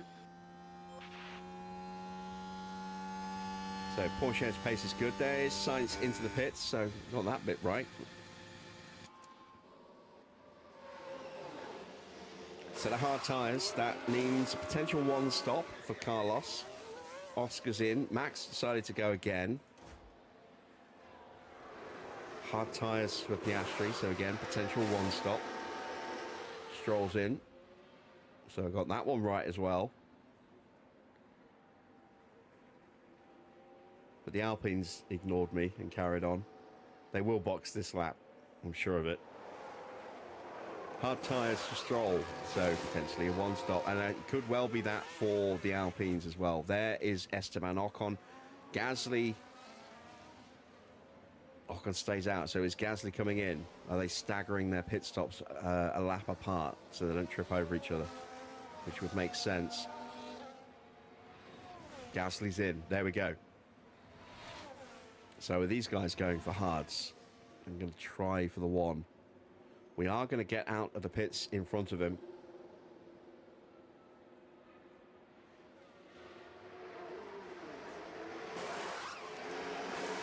Hard tyres for Gasly. We've already gone through.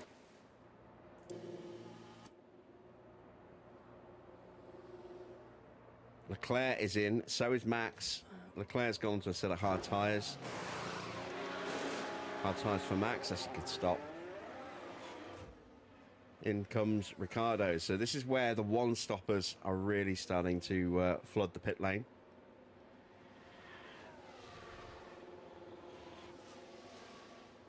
There goes Carlos Sainz. He's going to get out in front of Max. So he has held position there. Decent stop for Ricciardo. Max has held position against Oscar. Might have lost a couple of seconds, but he's still comfortable. Ocon's in now.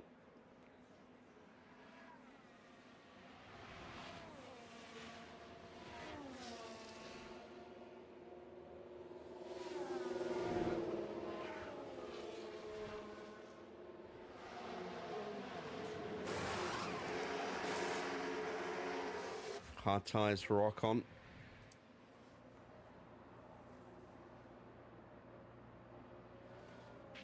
We beat him out the pits with both cars. So we have got a little bit of track advantage over Ocon at the moment. We're still not where we need to be. Albon hasn't stopped yet. Is this the lap he stops as Russell hits the pits?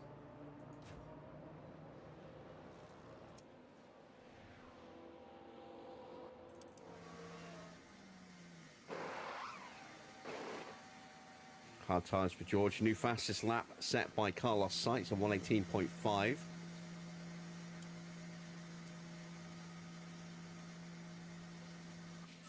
And now Oscar goes faster with a 118.1. He's gone through. George will slot out in 10th place ahead of Ricciardo.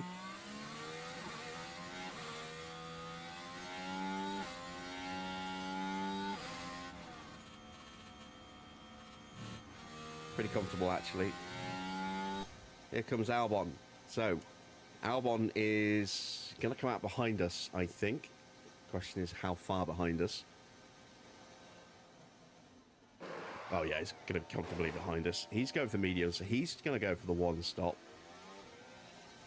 We know Sargent has to stop again. Porsche goes through. Mick goes through.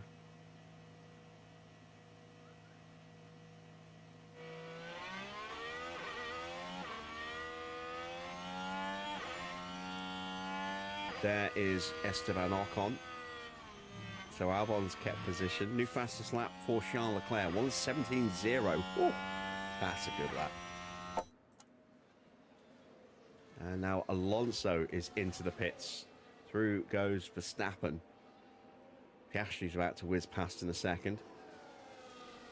There's Piastri.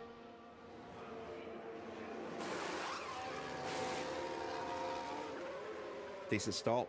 Nothing amazing. But did its job.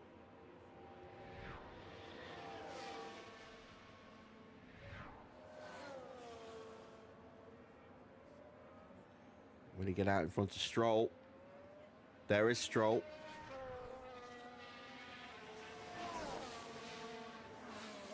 And he does get into Tamburello ahead of his teammate.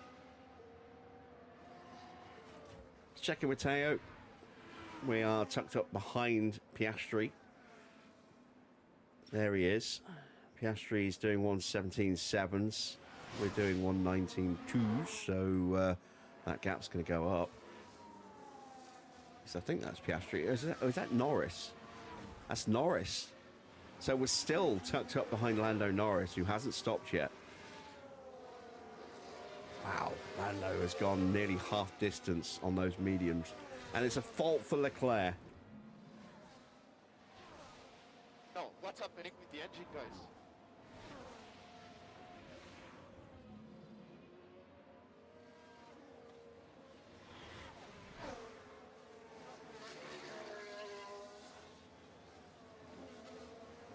Charles Leclerc currently 20 seconds back, but it's about to start hitting lapped traffic. As Gasly pulls over, out of the way, gets lapped. He's going to have to get pulled over again in a moment for Yuki Tsunoda, who is yet to stop. He might have enough pace to stay ahead of Yuki. Up next is going to be Zhou. There he is. And Norris is into the pits. There goes Teo. There goes Mick. So we have got clear air in front of us as we go hunting after Logan Sargent. We are 17th and 18th, and that is enough to keep the sponsors happy. We do have a yellow flag out there. It's a short one, so someone running a little wide, I'm guessing. Oh, a Stroll locking up at Tosa. Right, let's follow the action now at turn 7. Trying to find a way past Fernando. Just locking up into the gravel. Damage to the tires. He'll get back on track pretty quickly. And now Yuki's into the pits as well. And so is Lewis.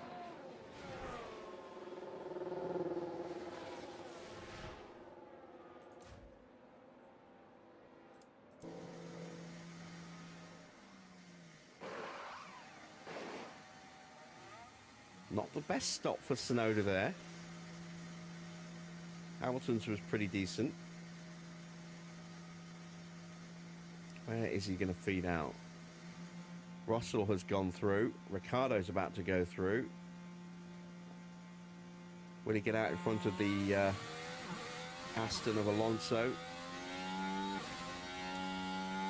Yes, he will.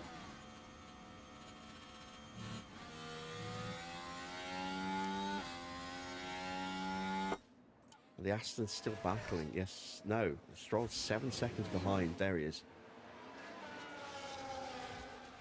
So where are we? We are 19 seconds behind Sargent, who has made that first stop already. This is his second set of tyres, and they're almost gone.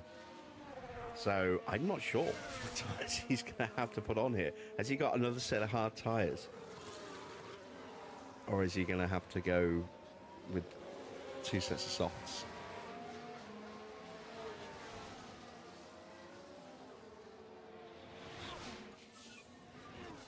New fastest lap for Max for 1:16.8.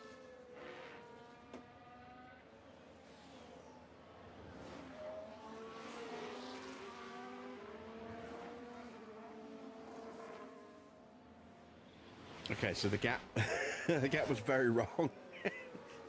That's down to someone boxing. The gap's only 3.7 seconds. That's more realistic. I was like, how the hell Is he 19 seconds clear of us?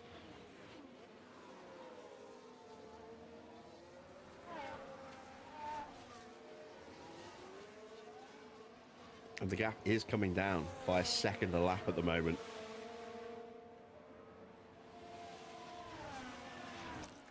Let's give Porsche a little push. Copy, copy.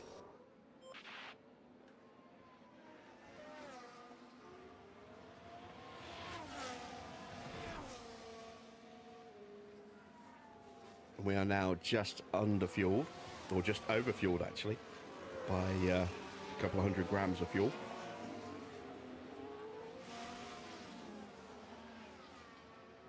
There is Teo. I'm hopeful that Logan's going to go one more lap, which will give me a chance to get on him and get past him with a confidence boost.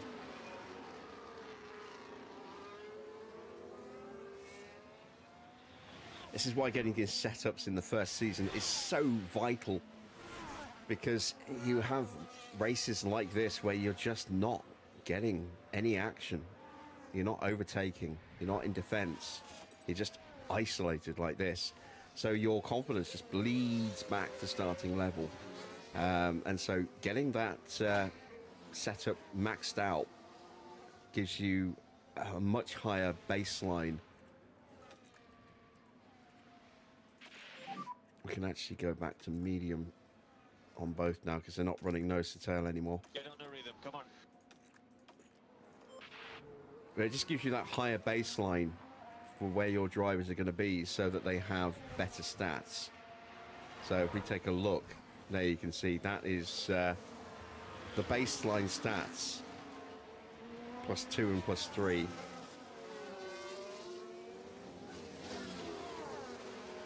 And +2s and +1 for Porsche.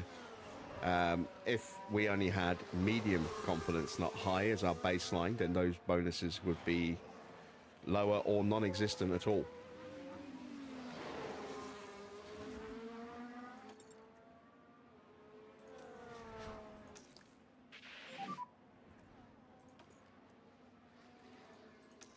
Copy, copy. Problem in the pits for Joe.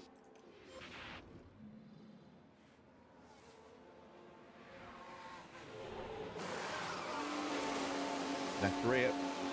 Doesn't want to stay on. Or doesn't want to go on, let alone stay on.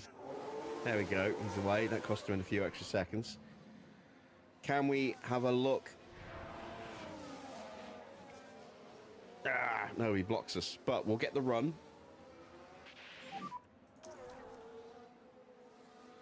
Ah, he's into the pits anyway. There's Mick in the background. Come on. So we didn't get the confidence boost for the overtake, unfortunately.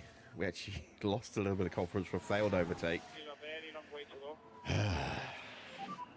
Copy, copy.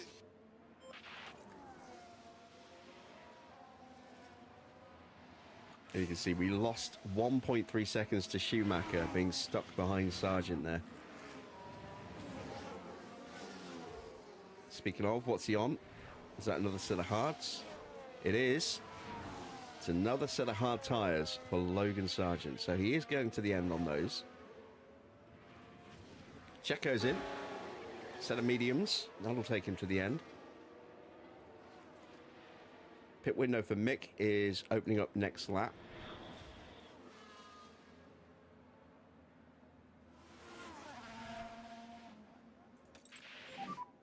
How are the tires?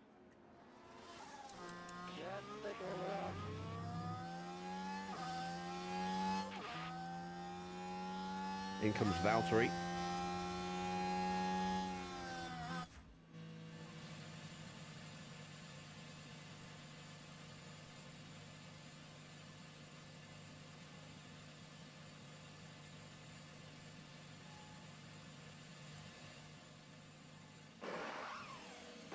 And he's going hard tyres to the end. Schumacher's already gone through.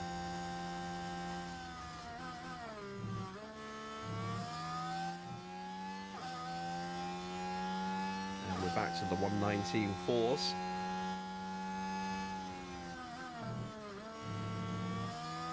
currently running 15th and 16th, but we're out of sequence. We have got 2 cars in front that are going to be stopping before us. I don't know what tyres they're going to go on to. I'm going to guess another set of hards, the way their tyres have melted so far today.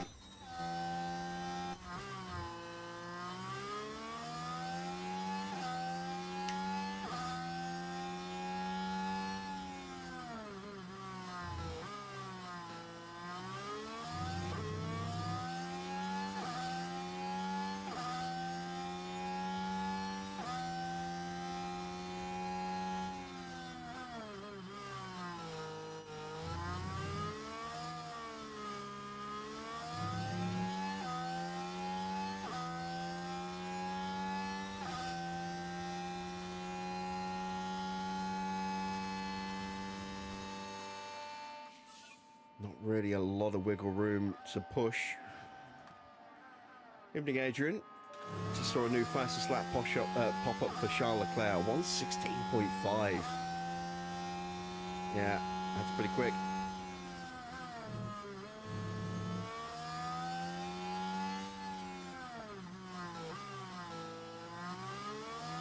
Little loss of pace for Teo on this last lap, 1:20.2. Lost 0.7 of a second there to Mick.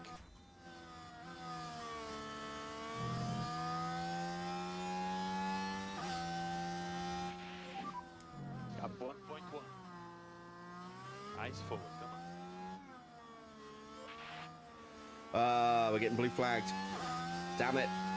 Damn it, damn it, damn it. That's not good because the Haas drivers aren't going to get blue flagged.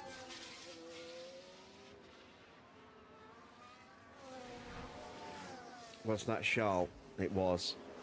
He's going to now blue flag Porsche on the main straight. There we go. So Porsche is going to lose a bunch of speed.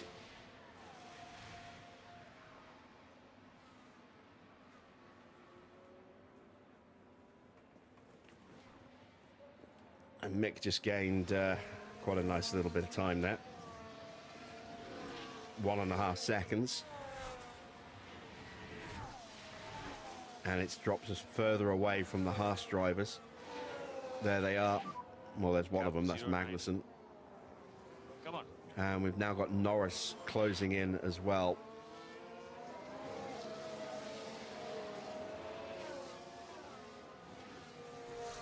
I'm going to box a lap early.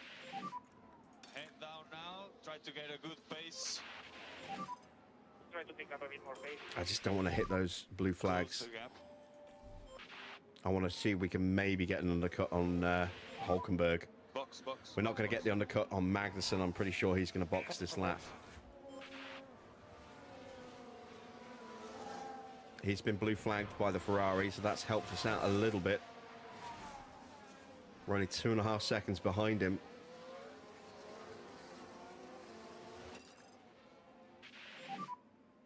Magnussen's in. Box,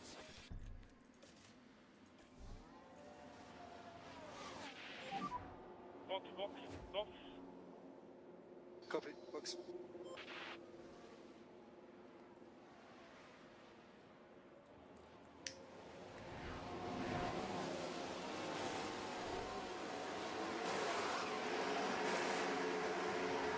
.8. Had to wait for Magnussen. Ah, it's annoying.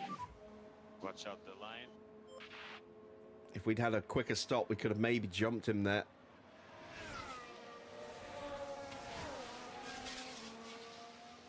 All right, that was Sonoda going through. So Ricardo's the next car to come through who's going to lap us. Magnussen's on the mediums as well. Gap 07.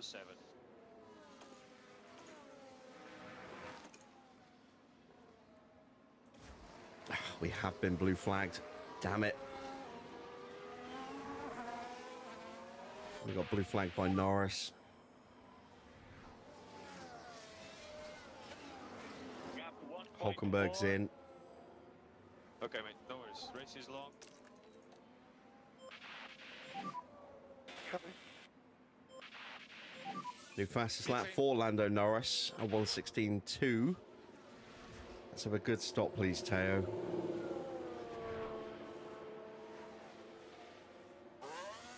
Hulkenberg's out and away before we even get there. What tyres did he put on? 2.5 again. That's our quickest stop of the day. It's mediums for Hulkenberg as well.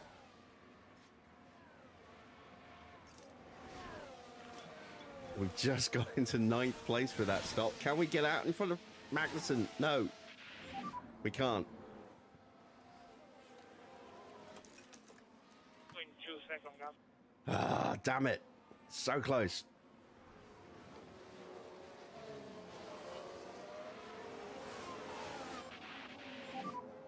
Copy.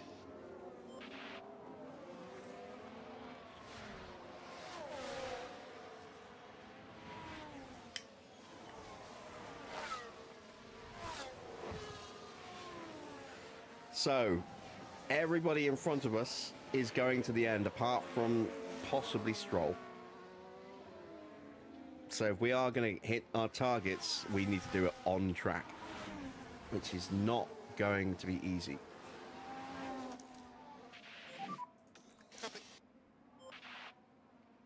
Let's let Mick go through with an overtake, an actual overtake, to get that confidence boost.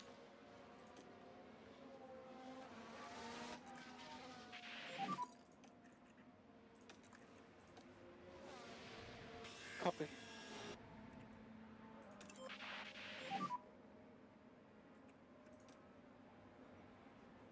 Yeah, copy. Get on with it. Copy that. There we go.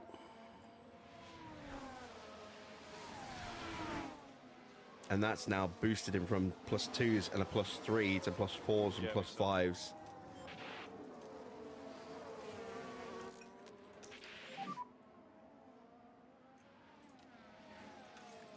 Copy. Yeah, copy.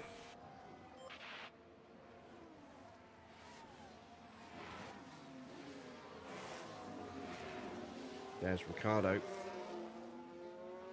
closing in on us. He's doing 1:17.8.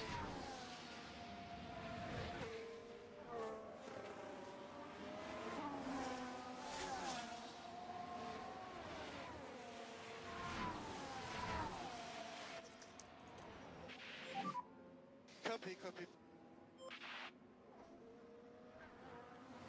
So the one saving grace we have is that we do have tyres in better condition, Temperatures are coming good. and I think we're going to have to protect these tyres a little bit. Easy, mate, easy. Copy, copy. Sacrifice a little bit of pace now to have more pace over the rest of the field later. Copy.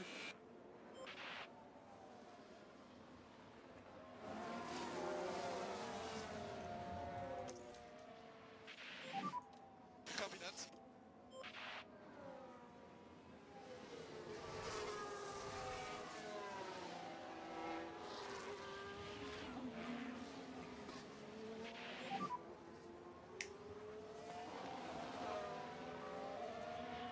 You can recover it, okay? New fastest lap for Carlos Sainz, a 1:16.0.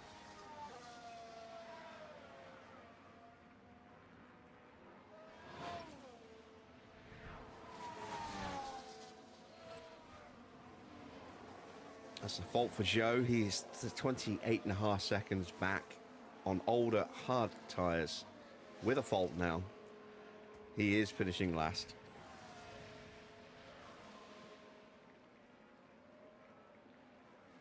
A retirement in front would certainly help me out a little bit. Gasly and Sargent are having a little ding-dong scrap. Magnussen's right there as well now. We basically are targeting 17th with one of our drivers, and then 18th with the other. Doesn't matter which way round they finish, as long as they finish in those two places or higher. I know, man. Just keep it cool.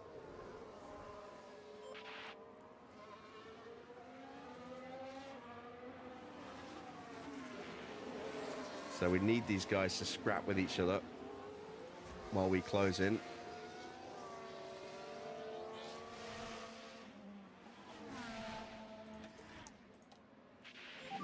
We are going to get blue flagged in a moment. I would like to get a little bit more battery in the cars to try and capitalize on that, because Ricciardo's not lapping a lot faster than us.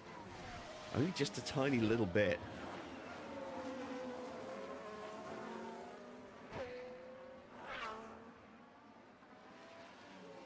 So if we can have some battery on hand when he does go through, we can then try and just follow him through.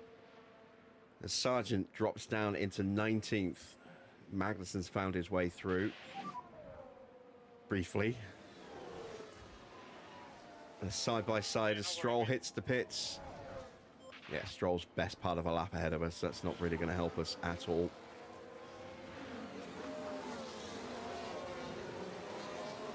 But these guys scrapping really does help us. You can see all of a sudden, despite being in harvest, we are right there.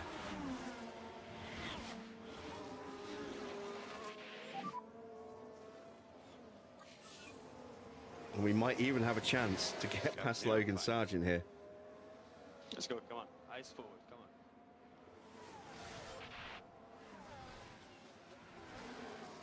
on. Oh, was that a lock-up for Sargent?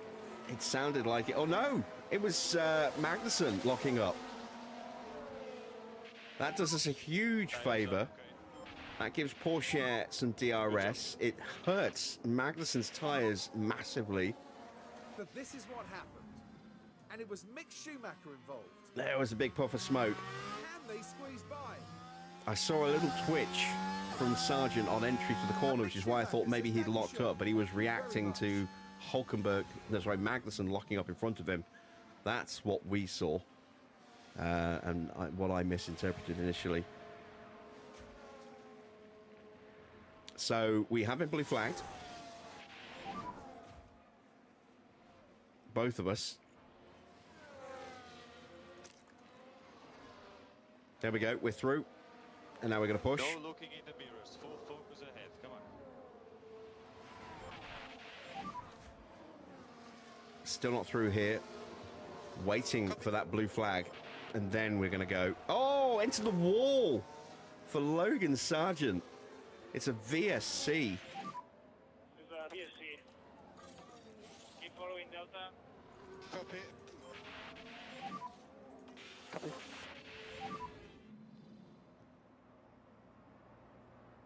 Two accidents within the space of a lap, both happening right in front of us. The team glued to the monitors and watching their hopes crumble away.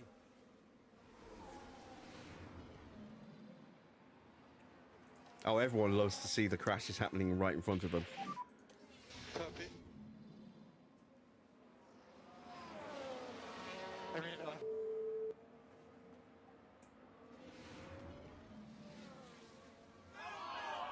Here we go. We are up an extra place. So we're 18th and 19th now. Saving some tyre wear over the cars in front of us. Gasly is a long way behind Ocon, but I think we'll have potentially the pace to be able to go after Ocon. Don't forget, we've just been blue flagged. Where is Ocon and Gasly? Gasly's close with us. There's Ocon. And behind him, that looks like George Russell and then Yuki Tsunoda. So they will pull him over, and that will cost him a few seconds. That probably cost him about 4 seconds. That'll bring him back towards Gasly, which we'll be able to jump past, I think, pretty quickly. We're going to be pushing the fuel all the way now. We're a lap down. We've got a hard limit of about 1.5 kilos under. So we're going to have plenty of spare fuel to push over the next sort of 10 laps. Batteries are going to be full. Tyres won't be up to temperature, but they will be saving tyre wear. There is K-Mag right behind us. Oh, and that is Lewis Hamilton and Checo Perez. So Porsche needs now to get a wriggle on.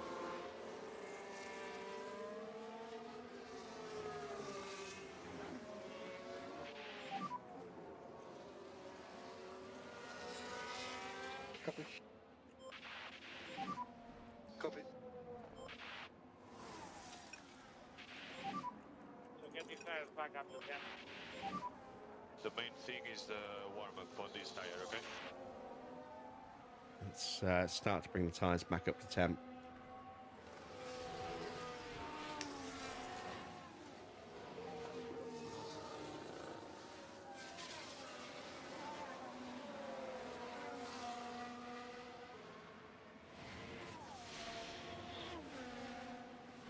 Hamilton is going to be hitting the blue flag on Magnussen almost immediately, and I just don't want us to get caught up in that. I want to be trying to get forward. I don't know if Hamilton's been lapping quicker than Ricciardo. Let's have a quick look at lap history. So Hamilton was doing 1:16s. We haven't got time. Easy ending. Deploy, push, Copy. push, deploy.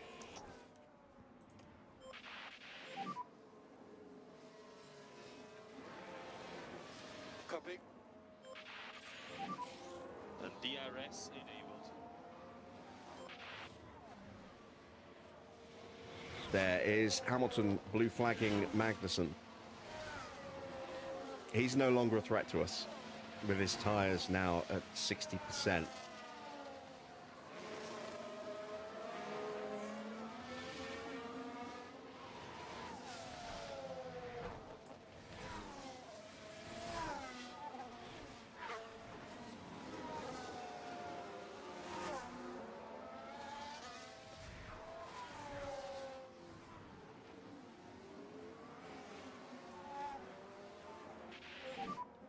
We're going to get pulled over before we get to Gasly.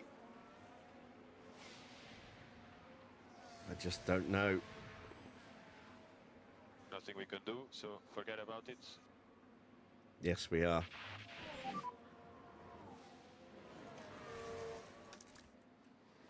Tires not fully ready, okay? Copy. Right. Let's hope that we can follow through here before we get blue flagged by Hamilton and Perez. I think the tires were very cold. New fastest lap for Charles Leclerc. It's a 1:15.9. He's the first man in the 1:15s. 15 laps to go, and now Stroll with a 1:15.6, although he has got the best tyres on the grid at the moment.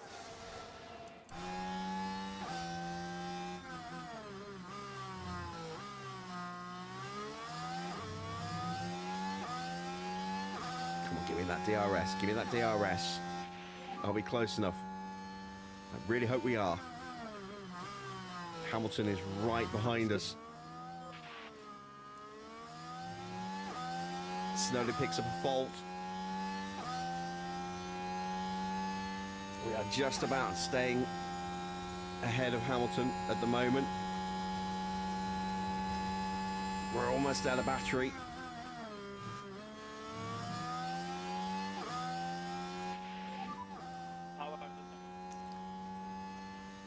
Ah, damn it. Damn it, damn it. We're not close enough.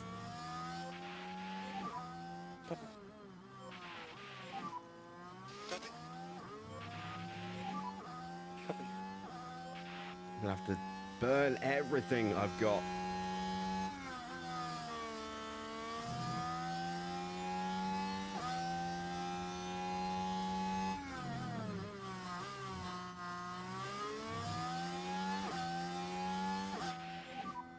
Gap 07. Couldn't follow through. Let's go into harvest mode. Copy. Hopefully we can get him on the straight. Copy.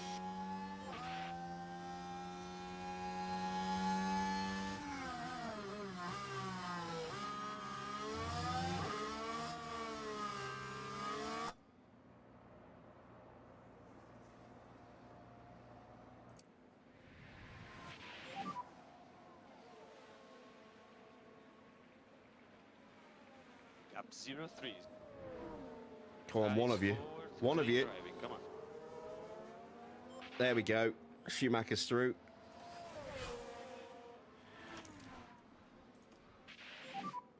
Good job. Good job. Keep it up. And Porsche is about to hit Blue Flag City.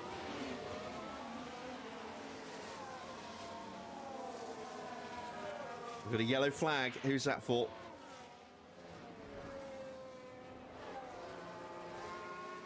Yuki Tsunoda. He's not having a good time at the moment, is he? A fault, and now he's running wide at Aqua Minerale. Just a bit too wide at that point, and they'll find themselves at a disadvantage if they keep on doing that.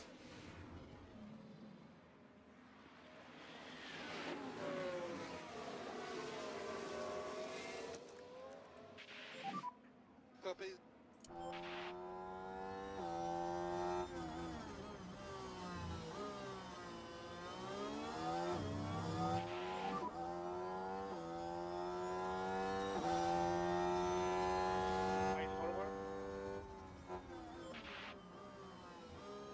I don't know if Gasly got the DRS. I think he might have done.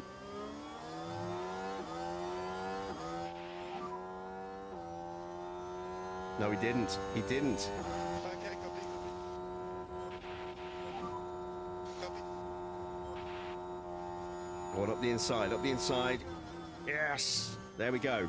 That's 17th and 18th. That's what we needed for the sponsors. Another yellow flag, and that, I think, is Ocon. It really is working out well for us. Now we're watching the action closely. There's a replay of the dive up the inside into Tamburello. And the overtake is made. And it looks like Ocon went Yellow off flag here. at Tosa.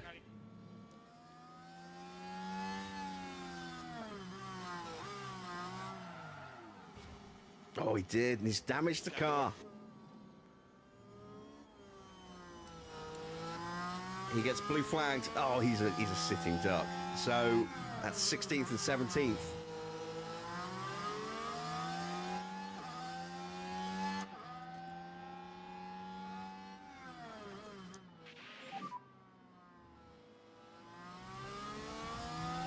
Copy. Good job. He's got a puncture as well. Porsche has a puncture. Let's have a look at that. Here we are then at turn 15. He picked that up, I think, here at the chicane. And Mick Schumacher says, Dankeschön. Yeah, Very his tyre much. popped on the exit of the chicane, look.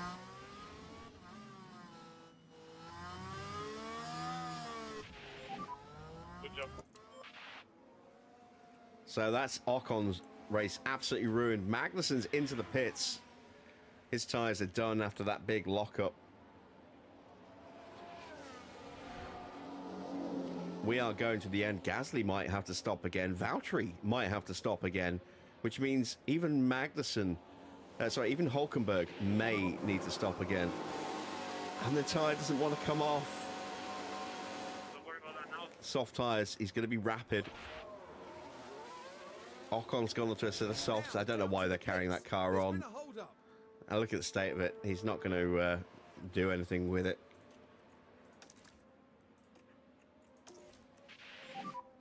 Copy, copy. So Gasly's still out there, just a couple of seconds behind us. It's another yellow flag. It's all suddenly kicking off here in the closing stages. It's We Ocon should be again. able to take a look here. Right, we're taking the second corner.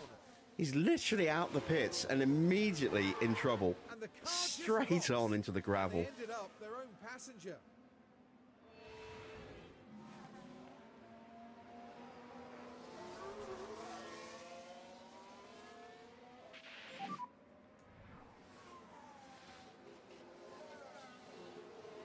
Just do your best. Come on. Crazy, crazy goings on. We're into peak confidence. No looking in the mirror.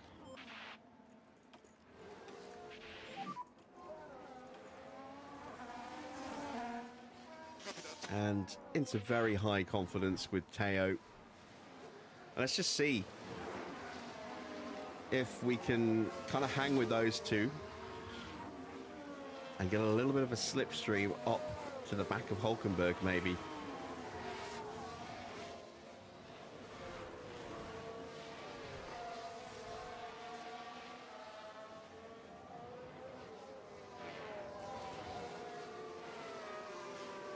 "18 seconds behind, 10 laps to go." We're going to need to close at about 2 seconds a lap, which I think we're going to be able to do. I think we're probably actually a little bit quicker than the cars in front of us, but not quick enough to stay ahead of them.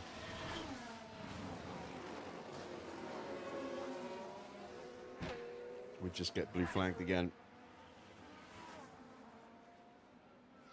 Let's see. Hamilton and Perez actually did a 117. We did 117. So we're lapping about the same pace. We're only half a second quicker than Hulkenberg. That's not enough. Where is Nico? There he is. He's getting blue flagged here, but they're both going through at the same time, so that's minimum time lost. As Russell and Tsunoda finally get through on him. It's brought the gap down a little bit.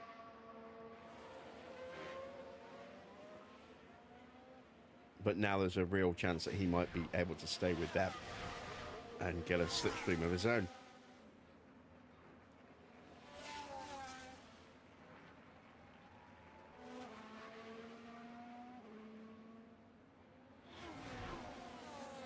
I think he's certainly closer to just nab the DRS. Let's see if it opens.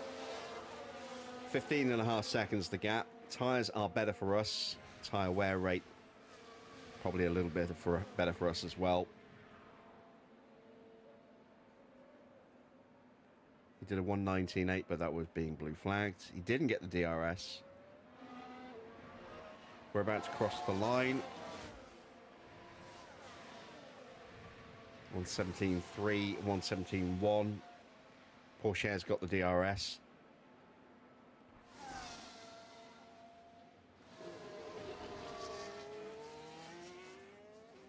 Once again, not even close to getting points, but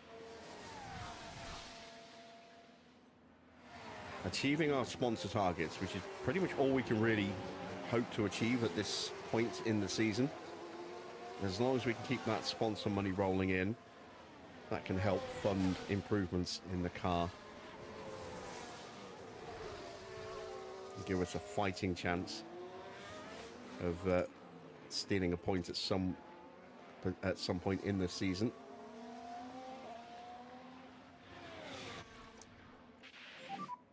Copy.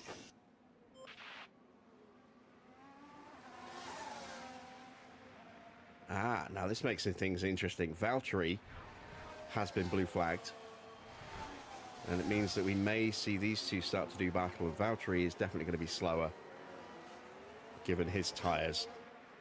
That might slow Hulkenberg down a bit more. Still think it's too much of a gap. We're just not closing quickly enough.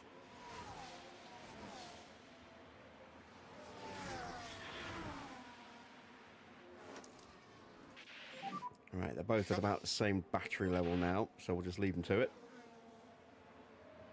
Can still burn another half a kilo at least.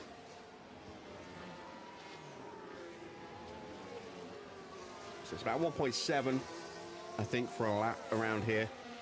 I don't want to go right up to the limit. If we go 1.5 under, it might be 1.6 per lap.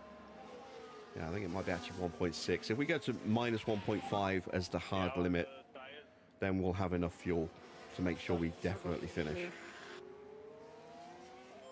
Gasly's a complete non-entity now. He is 10 seconds behind us on much worse tyres and lapping over 1.5 seconds slower than Mick.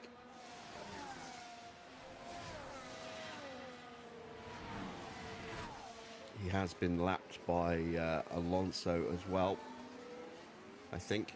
I think that's Alonso. Yes, it is. 117.3, 117.1. Hulkenberg did a 117.9. 118.3 for Valtteri. Now we have a three-way battle.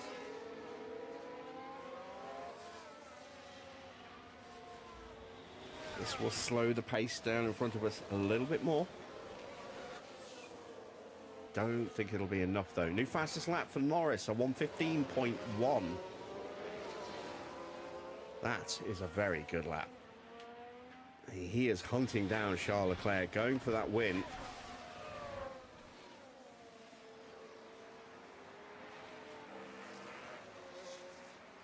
Picked up his first win of the season in Miami last time out, to go with the sprint win he had in China. Temperature low, okay for now. Copy, copy. And Leclerc does have that little issue with his engine, let's not forget. Yeah, Norris is flying, look, he's now all over the back of Charles Leclerc. I think he's going to get him into Tamburello here. I think he'll set him up through Ravazza to get the DRS and make the move into Tamburello Come on. Yeah, copy. at the end of the start-finish straight. It's just 0.4 of a second, yeah. Basically just a couple of car lengths now. Is this the move that wins Norris the Grand Prix? There are 5 laps to go. He's going to go to the inside. The side-by-side. Leclerc holds him off through Tamburello. Into the Villeneuve chicane. You can see Norris closing back in again. He's not going to have a lunge at Tosa. They'll go up the hill to Piratella. Just sitting in that slipstream all the way, looking for a way through. This will start to hurt his tyres a little bit. Into Aqua Minerale. Short blast up the hill into the Variante Alta. Copy. And then back down the hill again into Ravazza once more to complete the lap. Still close enough. He might have a look this time. He's closer this time.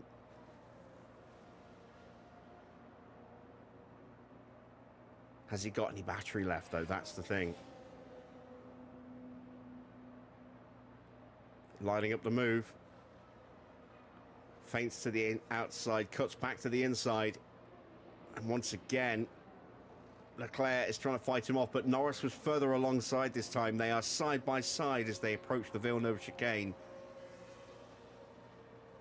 Norris is going to have the inside at Tosa, and that should be move done. And it is. Oh, and Leclerc running a little wide on the exit there. And that could be all she wrote if Norris can break away now. If Leclerc can stay with him, then that battle will rage on until the end of the Grand Prix. Norris's tyres definitely a little worse for wear in comparison. They're coming up to the back of, I think, Ocon. No, Gasly. Coming up to the back of Gasly.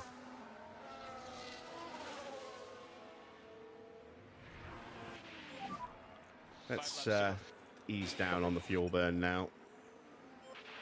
We are 12 seconds behind Nico Hülkenberg and co. in front of us. We're lapping quicker, but not quick enough. Let's just burn the battery. See what we can do. Understood. Copy, copy.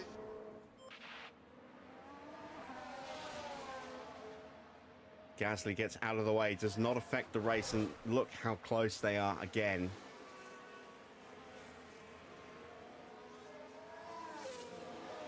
Bit of a barnstormer finish here to this Grand Prix. Ferrari looking for a home win, Norris looking for back-to-back wins.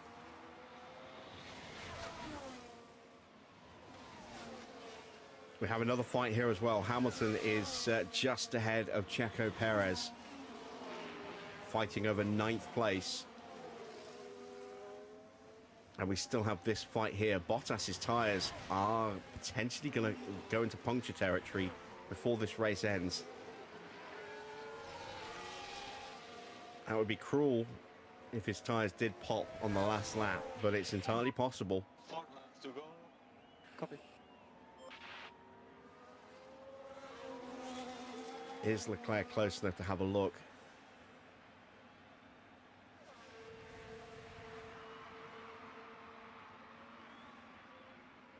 He's closing in quickly. He's closing in very quickly. He cuts to the inside. Norris has him covered. This is Lewis with Perez right behind. They're only a second behind Ricciardo as well. So this could become a three-way fight here for 8th place. Albon has managed to drop Valtteri. Hulkenberg still stuck behind him. You'll see us just flashing there in the background.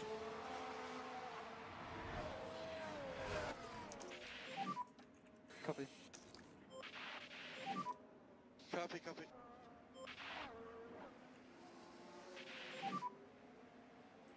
Norris still leads Charles Leclerc. Copy. Copy, copy. 3 Perez is going to have a look. Copy. He's going to have a look. He can't get it done. His tyres are almost completely gone. This is it, the final lap then for race leaders Charles Leclerc and Lando Norris. Norris in the ascendancy for now, but here comes Leclerc. Norris again able to shut the door into Tamburello.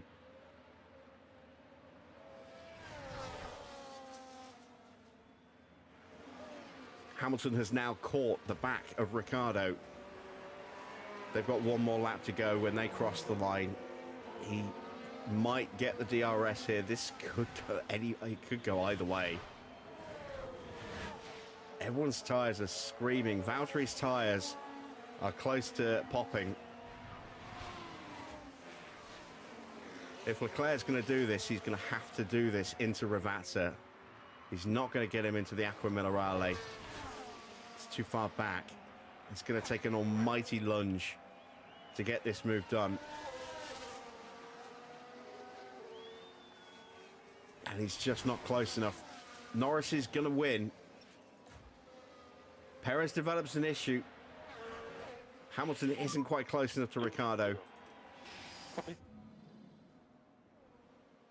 I'm having quite an aggressive downshifts. And Worst it's, possible time to like develop, it's not very develop gearbox issues there for Perez. Lando Norris wins the I was going to say the San Marino Grand Prix, the Emilia Romagna Grand Prix here at Imola. Leclerc is second by just half a second. First over the line, and Lando Norris picks up the win.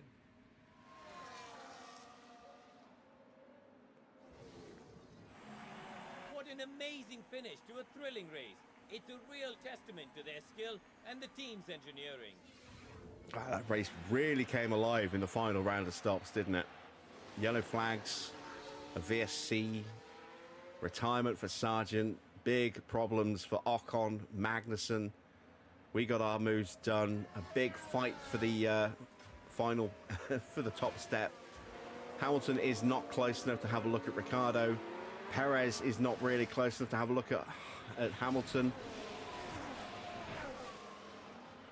There's a back marker in the way. Oh, this could maybe play a role. No.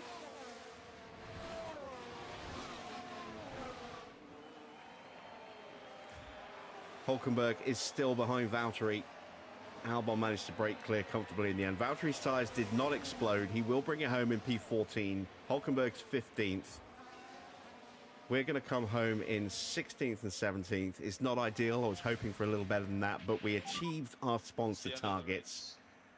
And, you know, that's the most important thing.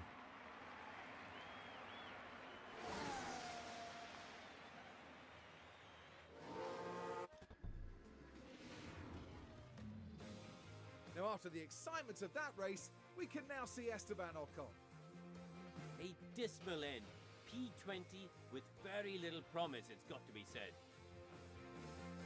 And after such a fabulous drive here today, it's It's no surprise to see this man land on the podium. That sees them double their win tally for this season. They'll be delighted with that. Well, Formula One certainly feels at home in Italy, and it looks like those three feel right at home too.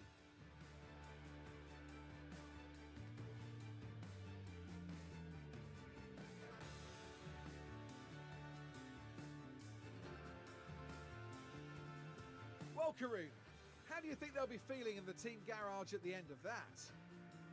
Well, it was a bit of a mixed bag here. Some things went their way, but others didn't. I think their main target now will be finding some consistency for sure. And that's about it for our time here in Imola. For the next Grand Prix, make sure you join us at the renowned city circuit of Monaco. Prepare yourselves for one of the most legendary rounds of the season.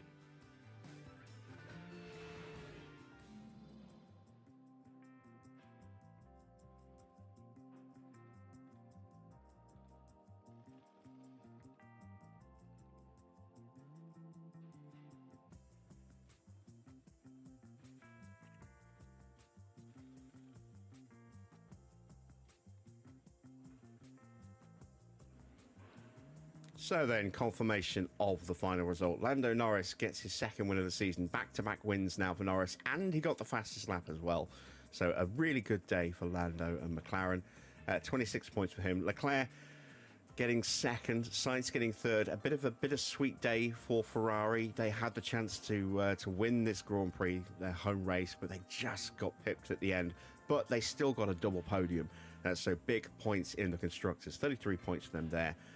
It is fourth place for Max Verstappen. Oscar takes fifth for an extra 10 points. So good weekend for McLaren in general. 36 points scored this weekend. George gets sixth with some more points for Mercedes. Tsunoda down into seventh. Ricciardo up 3 though to make it eighth. And a good finish position in total for the team with 10 more points. Lewis Hamilton gets ninth. He manages to hold off Checo Perez at the end for 10th. Then it is Alonso 11th, Stroll in 12th, Albon is 13th, 14th for Valtteri Bottas, 15th for Nico Hülkenberg. Up 6 places on his 50th Grand Prix is Mick Schumacher in 16th place, 17th for Théo Pourchaire, 18th for Pierre Gasly, 19th for Ocon, 19th for Magnussen, 20th for Ocon, 21st for Zhou. Those guys there from Gasly down 2 laps down. And Logan Sargent with that crash at Tosa that brought out the VSC. Let's take a look at what that's done to the drivers' standings. Charles Leclerc is top with 145 points. His gap to Sainz has gone back up to 7. Sainz on 135 points. Norris on 136 is now just 2 points behind his former teammate in Carlos Sainz. Lando there, very, very close together. Max in 4th has 109 points. Then there's a bit of a gap to Oscar, who has 64 points in 5th. George moves up into 6th with 56. 5 points ahead of Checo, who's 7th with 51. Another big gap then to 8th place. 25 points for Yuki Tsunoda, who overtakes Lance Stroll. No points for Lance this weekend. Hamilton gets a couple more points. He stays 10th in the championship. Alonso is 11th. That gap has gone up to 4 points now, with no points for Alonso either. Ricciardo gets a few points. He's in 12th still, but has closed up to Alonso by 4. Then it is Bottas in 13th, the last of the point scorers so far this year. And then the non-scorers, it is Albon in 14th, Mick in 15th, Nico Hülkenberg 16th, Théo is 17th, 18th for Ocon, 19th is Sargent, and Magnussen, Gasly, and Zhou bringing up the end of the table. Moving over to the constructor standings, 283 points for Ferrari. McLaren did close the gap by 3 tonight, but they're still 83 points behind. Ferrari do still have a pretty comfortable lead. 4 wins for them this year. It's now 2 wins for McLaren and 1 win for Red Bull. That is all of the race wins so far. 160 points for Red Bull. They're now 40 points behind McLaren as they lose a bit more ground. Once again, Max doing the bulk of the point scoring for the team. Perez only chipping in a few here and there. It is Mercedes in 4th. They picked up 10 points tonight. They're losing ground to Red Bull, but they are pulling away from Aston. They have more than double Aston's points tally. They're on 35 points. No points this weekend, and RB now just 2 points behind them in 6th with 33. There's a big gap to Sauber. They have 1 point, and then it's the non-scoring teams. Williams in 8th. We are in 9th with Nissan. 10th is Haas, and 11th is Alpine. Now, did we get any points in the pit stops? Yes, we did. We got 2 points with Teo. We were able to hang on to 9th place in the end. Lando gets the quickest stop of the day, so more big points from McLaren there.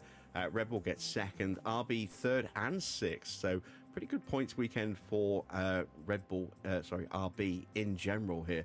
Aston also getting some decent points in this competition, 4th place and 7th place. That's 18 more points for them. Sauber picking up some points in 8th. Let's not forget Hamilton there in 10th, 10 points in 5th. Then obviously we got 9th, and Williams get the final point. So the standings look like this. It's 25 points for McLaren gained today. They're on 168.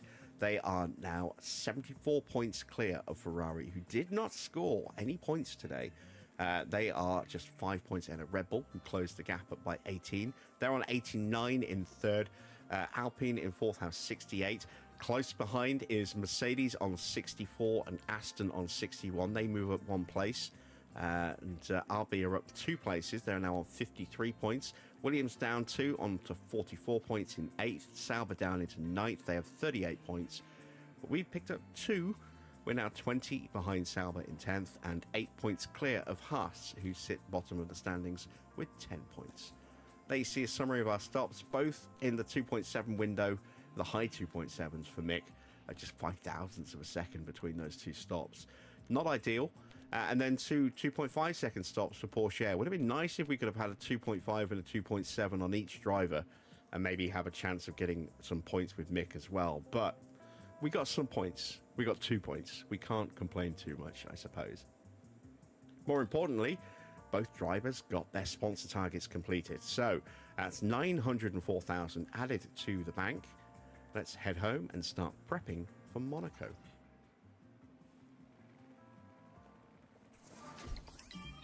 So Mick goes up by an overall rating point to 79. Fantastic. Pretty good weekend for Mick, all things considered. Let's dive into the inbox. I can already see that something's broken on the car. Let's take a look at our post-race data. We were above target. Best strategy was a 1-stop. Yeah, if you could make the 1-stop competitive, we couldn't. The 2-stop was definitely the better strategy for us. It is a damaged slash, irreplaceable or irreparable front wing, as I should say. It is replaceable, but we've got a new one coming anyway, so that's fine. Everything else came through unscathed. That's good to see. Let's head over and fix that. Is the new one ready yet? Yes, it is. So the new front wing, as you can see, is actually going to give us quite a nice little boost there. So we're going to gain a tiny bit of acceleration, quite a nice little bit of low speed performance, decent bit of medium speed, very small amount in the high speed. We'll gain another 3% or so in the dirty air tolerance. We'll just a little tiny smidge of extra tire preservation, and then that extra weight strip there is what's accounted for that acceleration boost. That front wing is not great, but it's better than what we had. Low speed's now 19th, 21st and 21st. 11th in tire preservation for cooling. And then we are 17th and 19th in airflow. So definitely room to improve that with the next front wing. But it'll be a little while, I think, until we can afford to get that going. Let's have a quick look at manufacturing. So we have only 2 slots. They're both being filled. We've got to wait for this to do what it needs to do so we can start building, I think, another side pod. We only have the 2.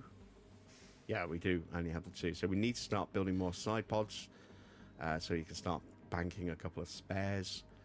So that's basically manufacturing locked up for a little while. We are now 3.5 weeks away from our new underfloor and suspension combo. We do have another slot available, and Do we want to look at maybe going straight into another... Well, we can't afford another wing. That's the issue. What about maybe another side pod? Could we find a bit of a step forward with that? What if we were to maybe take a little bit more weight out to find a bit more performance? We can be a little bit more aggressive with our lifespan on some of these parts now that we have that extra slot coming.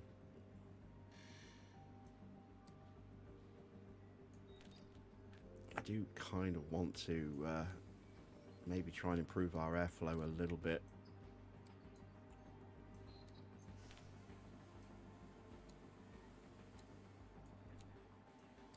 Damn, I can't really do what I wanted to do. That's pretty much the same as if we were to just leave it like that, I think. Yeah.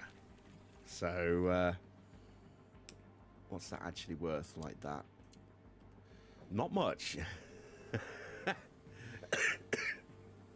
Not much is the honest answer. Alright, let's abandon that idea. Let's check in with the board, see what they thought of the result. They might not be quite so happy with this one. Yeah, they were only satisfied with Imola. That's a shame. That's dropped them down to happy overall. Well, we're still in their good graces. We're still getting high confidence from the board. So if we can keep that going to the mid-season break, that'll be worth an extra $1.5 million in funding. So we'll keep our fingers crossed on that. Let's check in with our facilities. We're now less than a month away from being able to get that third slot in the factory up and running. That's good. Let's check the wear everywhere else. It's 90-something% still. That's good. Team Hub, I'd like to get that up, but I can't afford it. Not worried about scouts. We are 13 days away from the next level on the race sim. Boardroom is wearing out a little bit. Everything else is okay. Memorabilia room is perhaps a little low. An upgrade there is worth 880,000. Will take a week. That's tempting. That's very tempting. It'll boost our marketability. It'll boost our mentality for staff and drivers as well. Let's do that.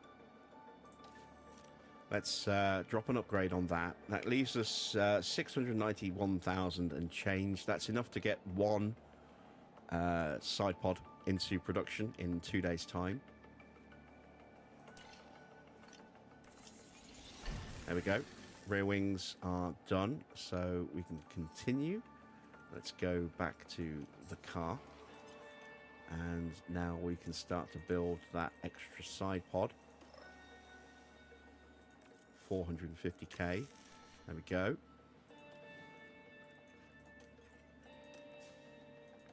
Two days away from Monaco. We should be able to see the weather. It's going to be wet on Friday. Medium rainfall on practice day 1 and 2. It'll be dry and sunny for qualifying, and then the same for the Grand Prix. I think if we can get a really good qualifying session in, we could actually do something quite cool at Monaco. I'm prepared to go for a very unorthodox strategy that I don't normally go with. And let's see if it works. But it all depends on where we qualify. If we qualify well, we might be able to put ourselves in a position where if there are retirements in front of us, we could maybe sneak a point. If we qualify badly and we start near the back, I don't know what we're going to do. I have to think about that. So, let's see, shall we? Continue to race day. There we go. Let's make sure that both cars have got the new front wing. There we go. We have a spare, which is excellent. So if we do stick it in the barriers, we've got a chance of at least keeping one car competitive. Let's take a look at where we sit on the grid now, shall we? We've gone backwards. Despite dropping a new front wing, we've gone backwards. So other cars have brought upgrades now, it would seem. Damn. I was kind of hoping we might have taken another little step forward. We're actually now pretty bad again. We're in a worse position compared to the rest of the grid than we were yesterday, it would seem. If you look at everything. But if you look at this, this tells a different story. Slightly different. We're still 21st overall, but our low speed is now 19th. We're 19th and 19th. We were, what, 21st, 19th and 19th. So we have improved the low speed a little bit. Let's take a look at the cars around us then. So, let's see. Sauber. Yeah, so Sauber have got the worst car on the grid. They've got some decent, really decent acceleration. A little bit of extra speed on us, but everything else is pretty poor. They're down on us in the cornering. They're the only team that is. They're down on us in tyre wear. They're down on us in engine cooling as well. Their tyre wear, what's their tyre wear at? 33%. Oof. Let's take a look at Haas's tyre wear. They're still at 19%. See, this is the problem with Haas. They've got a car that isn't too bad. It's better than us pretty much across the board until you get to tyre wear. And then with a tyre wear value that low, it doesn't matter how good your drivers are at looking after their tyres. That car is just going to eat them. And if you've then got drivers with terrible tyre wear on top of that, it's just an absolute disaster. But yeah, that is not good at all, is it, for Haas? 19.7% for their tyre preservation. This is why they're having to three-stop everything. Who else are we up against? Alpine. Alpine are definitely ahead of us in the downforce. They're a little bit quicker than us. We've got slightly better acceleration. They're ahead of us in the DRS, but we have better tyre and engine cooling. So they're at 30% on tyre wear. So we've got a 15% advantage. But both of their drivers can be pretty good at looking after their tyres. So that kind of negates the most of that. Not all of it. So we will have a slight tyre wear advantage over Alpine. We're not massively far away in the low speed, just a little bit. We're about the same kind of distance in the medium speed. High speed, we're down a little bit more. Very close in the dirty air, 1.6%. They've got negligible difference in speed, and about 4% on the ERS there, DRS. Let's take a look at Williams. So Williams are definitely quicker than us by over 1 kilometre an hour. That's why we've been struggling to stay with Albon and co on the fast circuits. They're just quicker. They're just too quick. And then they're quite a way up here and here. Very close in the high speed. And they've got about, what, nearly 3% on us in dirty air. We've got better tyre wear, but not by a massive amount. Slightly better in engine cooling, but that's negligible. It's yeah, it's definitely a better car than us. I don't think there are really any other cars that we can compete with. Aston are too quick for us. RB are definitely too quick for us. Mercedes, Red Bull, Ferrari, McLaren, they're all too quick for us. So our main rivals are essentially Sauber, Haas, and Alpine. Williams are kind of on the edge of that. They're a little bit further ahead. It's going to come down to that all-important qualifying. You do not want to miss qualifying tomorrow, because that will determine just how good a weekend we could actually have. If it's a bad qualifying, it's going to be a bad weekend. We've seen repeatedly now in the opening 7 Grand Prix just how much harder it is to overtake with this new realistic racing mod we're running this year. And Monaco is one of the worst places when it comes to trying to overtake without that. So I can expect this to be a pretty horrific race if we're starting from the back. Hopefully it won't come to that. Hopefully we'll have a decent qualifying and maybe start around 15th, 16th. That would be ideal. and then see where we can go from there. So that's it from me. I hope you've enjoyed tonight's live stream. If you have, then it'd be awesome if you went ahead and dropped a like on the channel. If you are not yet subscribed, then why not consider subscribing as well? It's free. And if you are going to watch some future stuff, then make sure you've clicked that bell to be notified when those new videos drop, when the new live streams start. There is more of The Precinct still to come. Still several episodes in the can and uploaded, ready to drop. They'll be dropping every day again. First one of the new batch went live today. Another episode of American Truck Sim goes live tomorrow, with another one going live on Saturday as well. We'll probably do another random live stream of ETS over the weekend.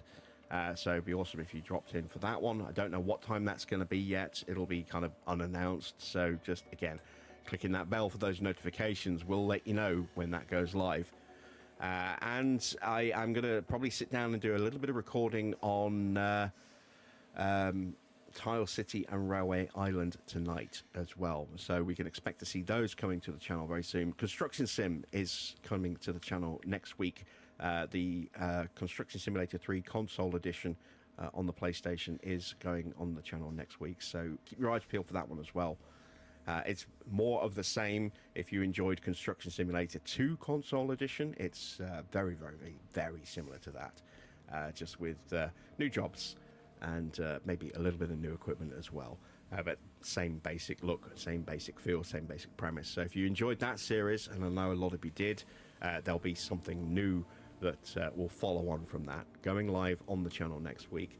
Until then, until tomorrow, that's it from me. Thanks for watching. I am Jim Bob, and I'll be back with more F1 Manager very soon.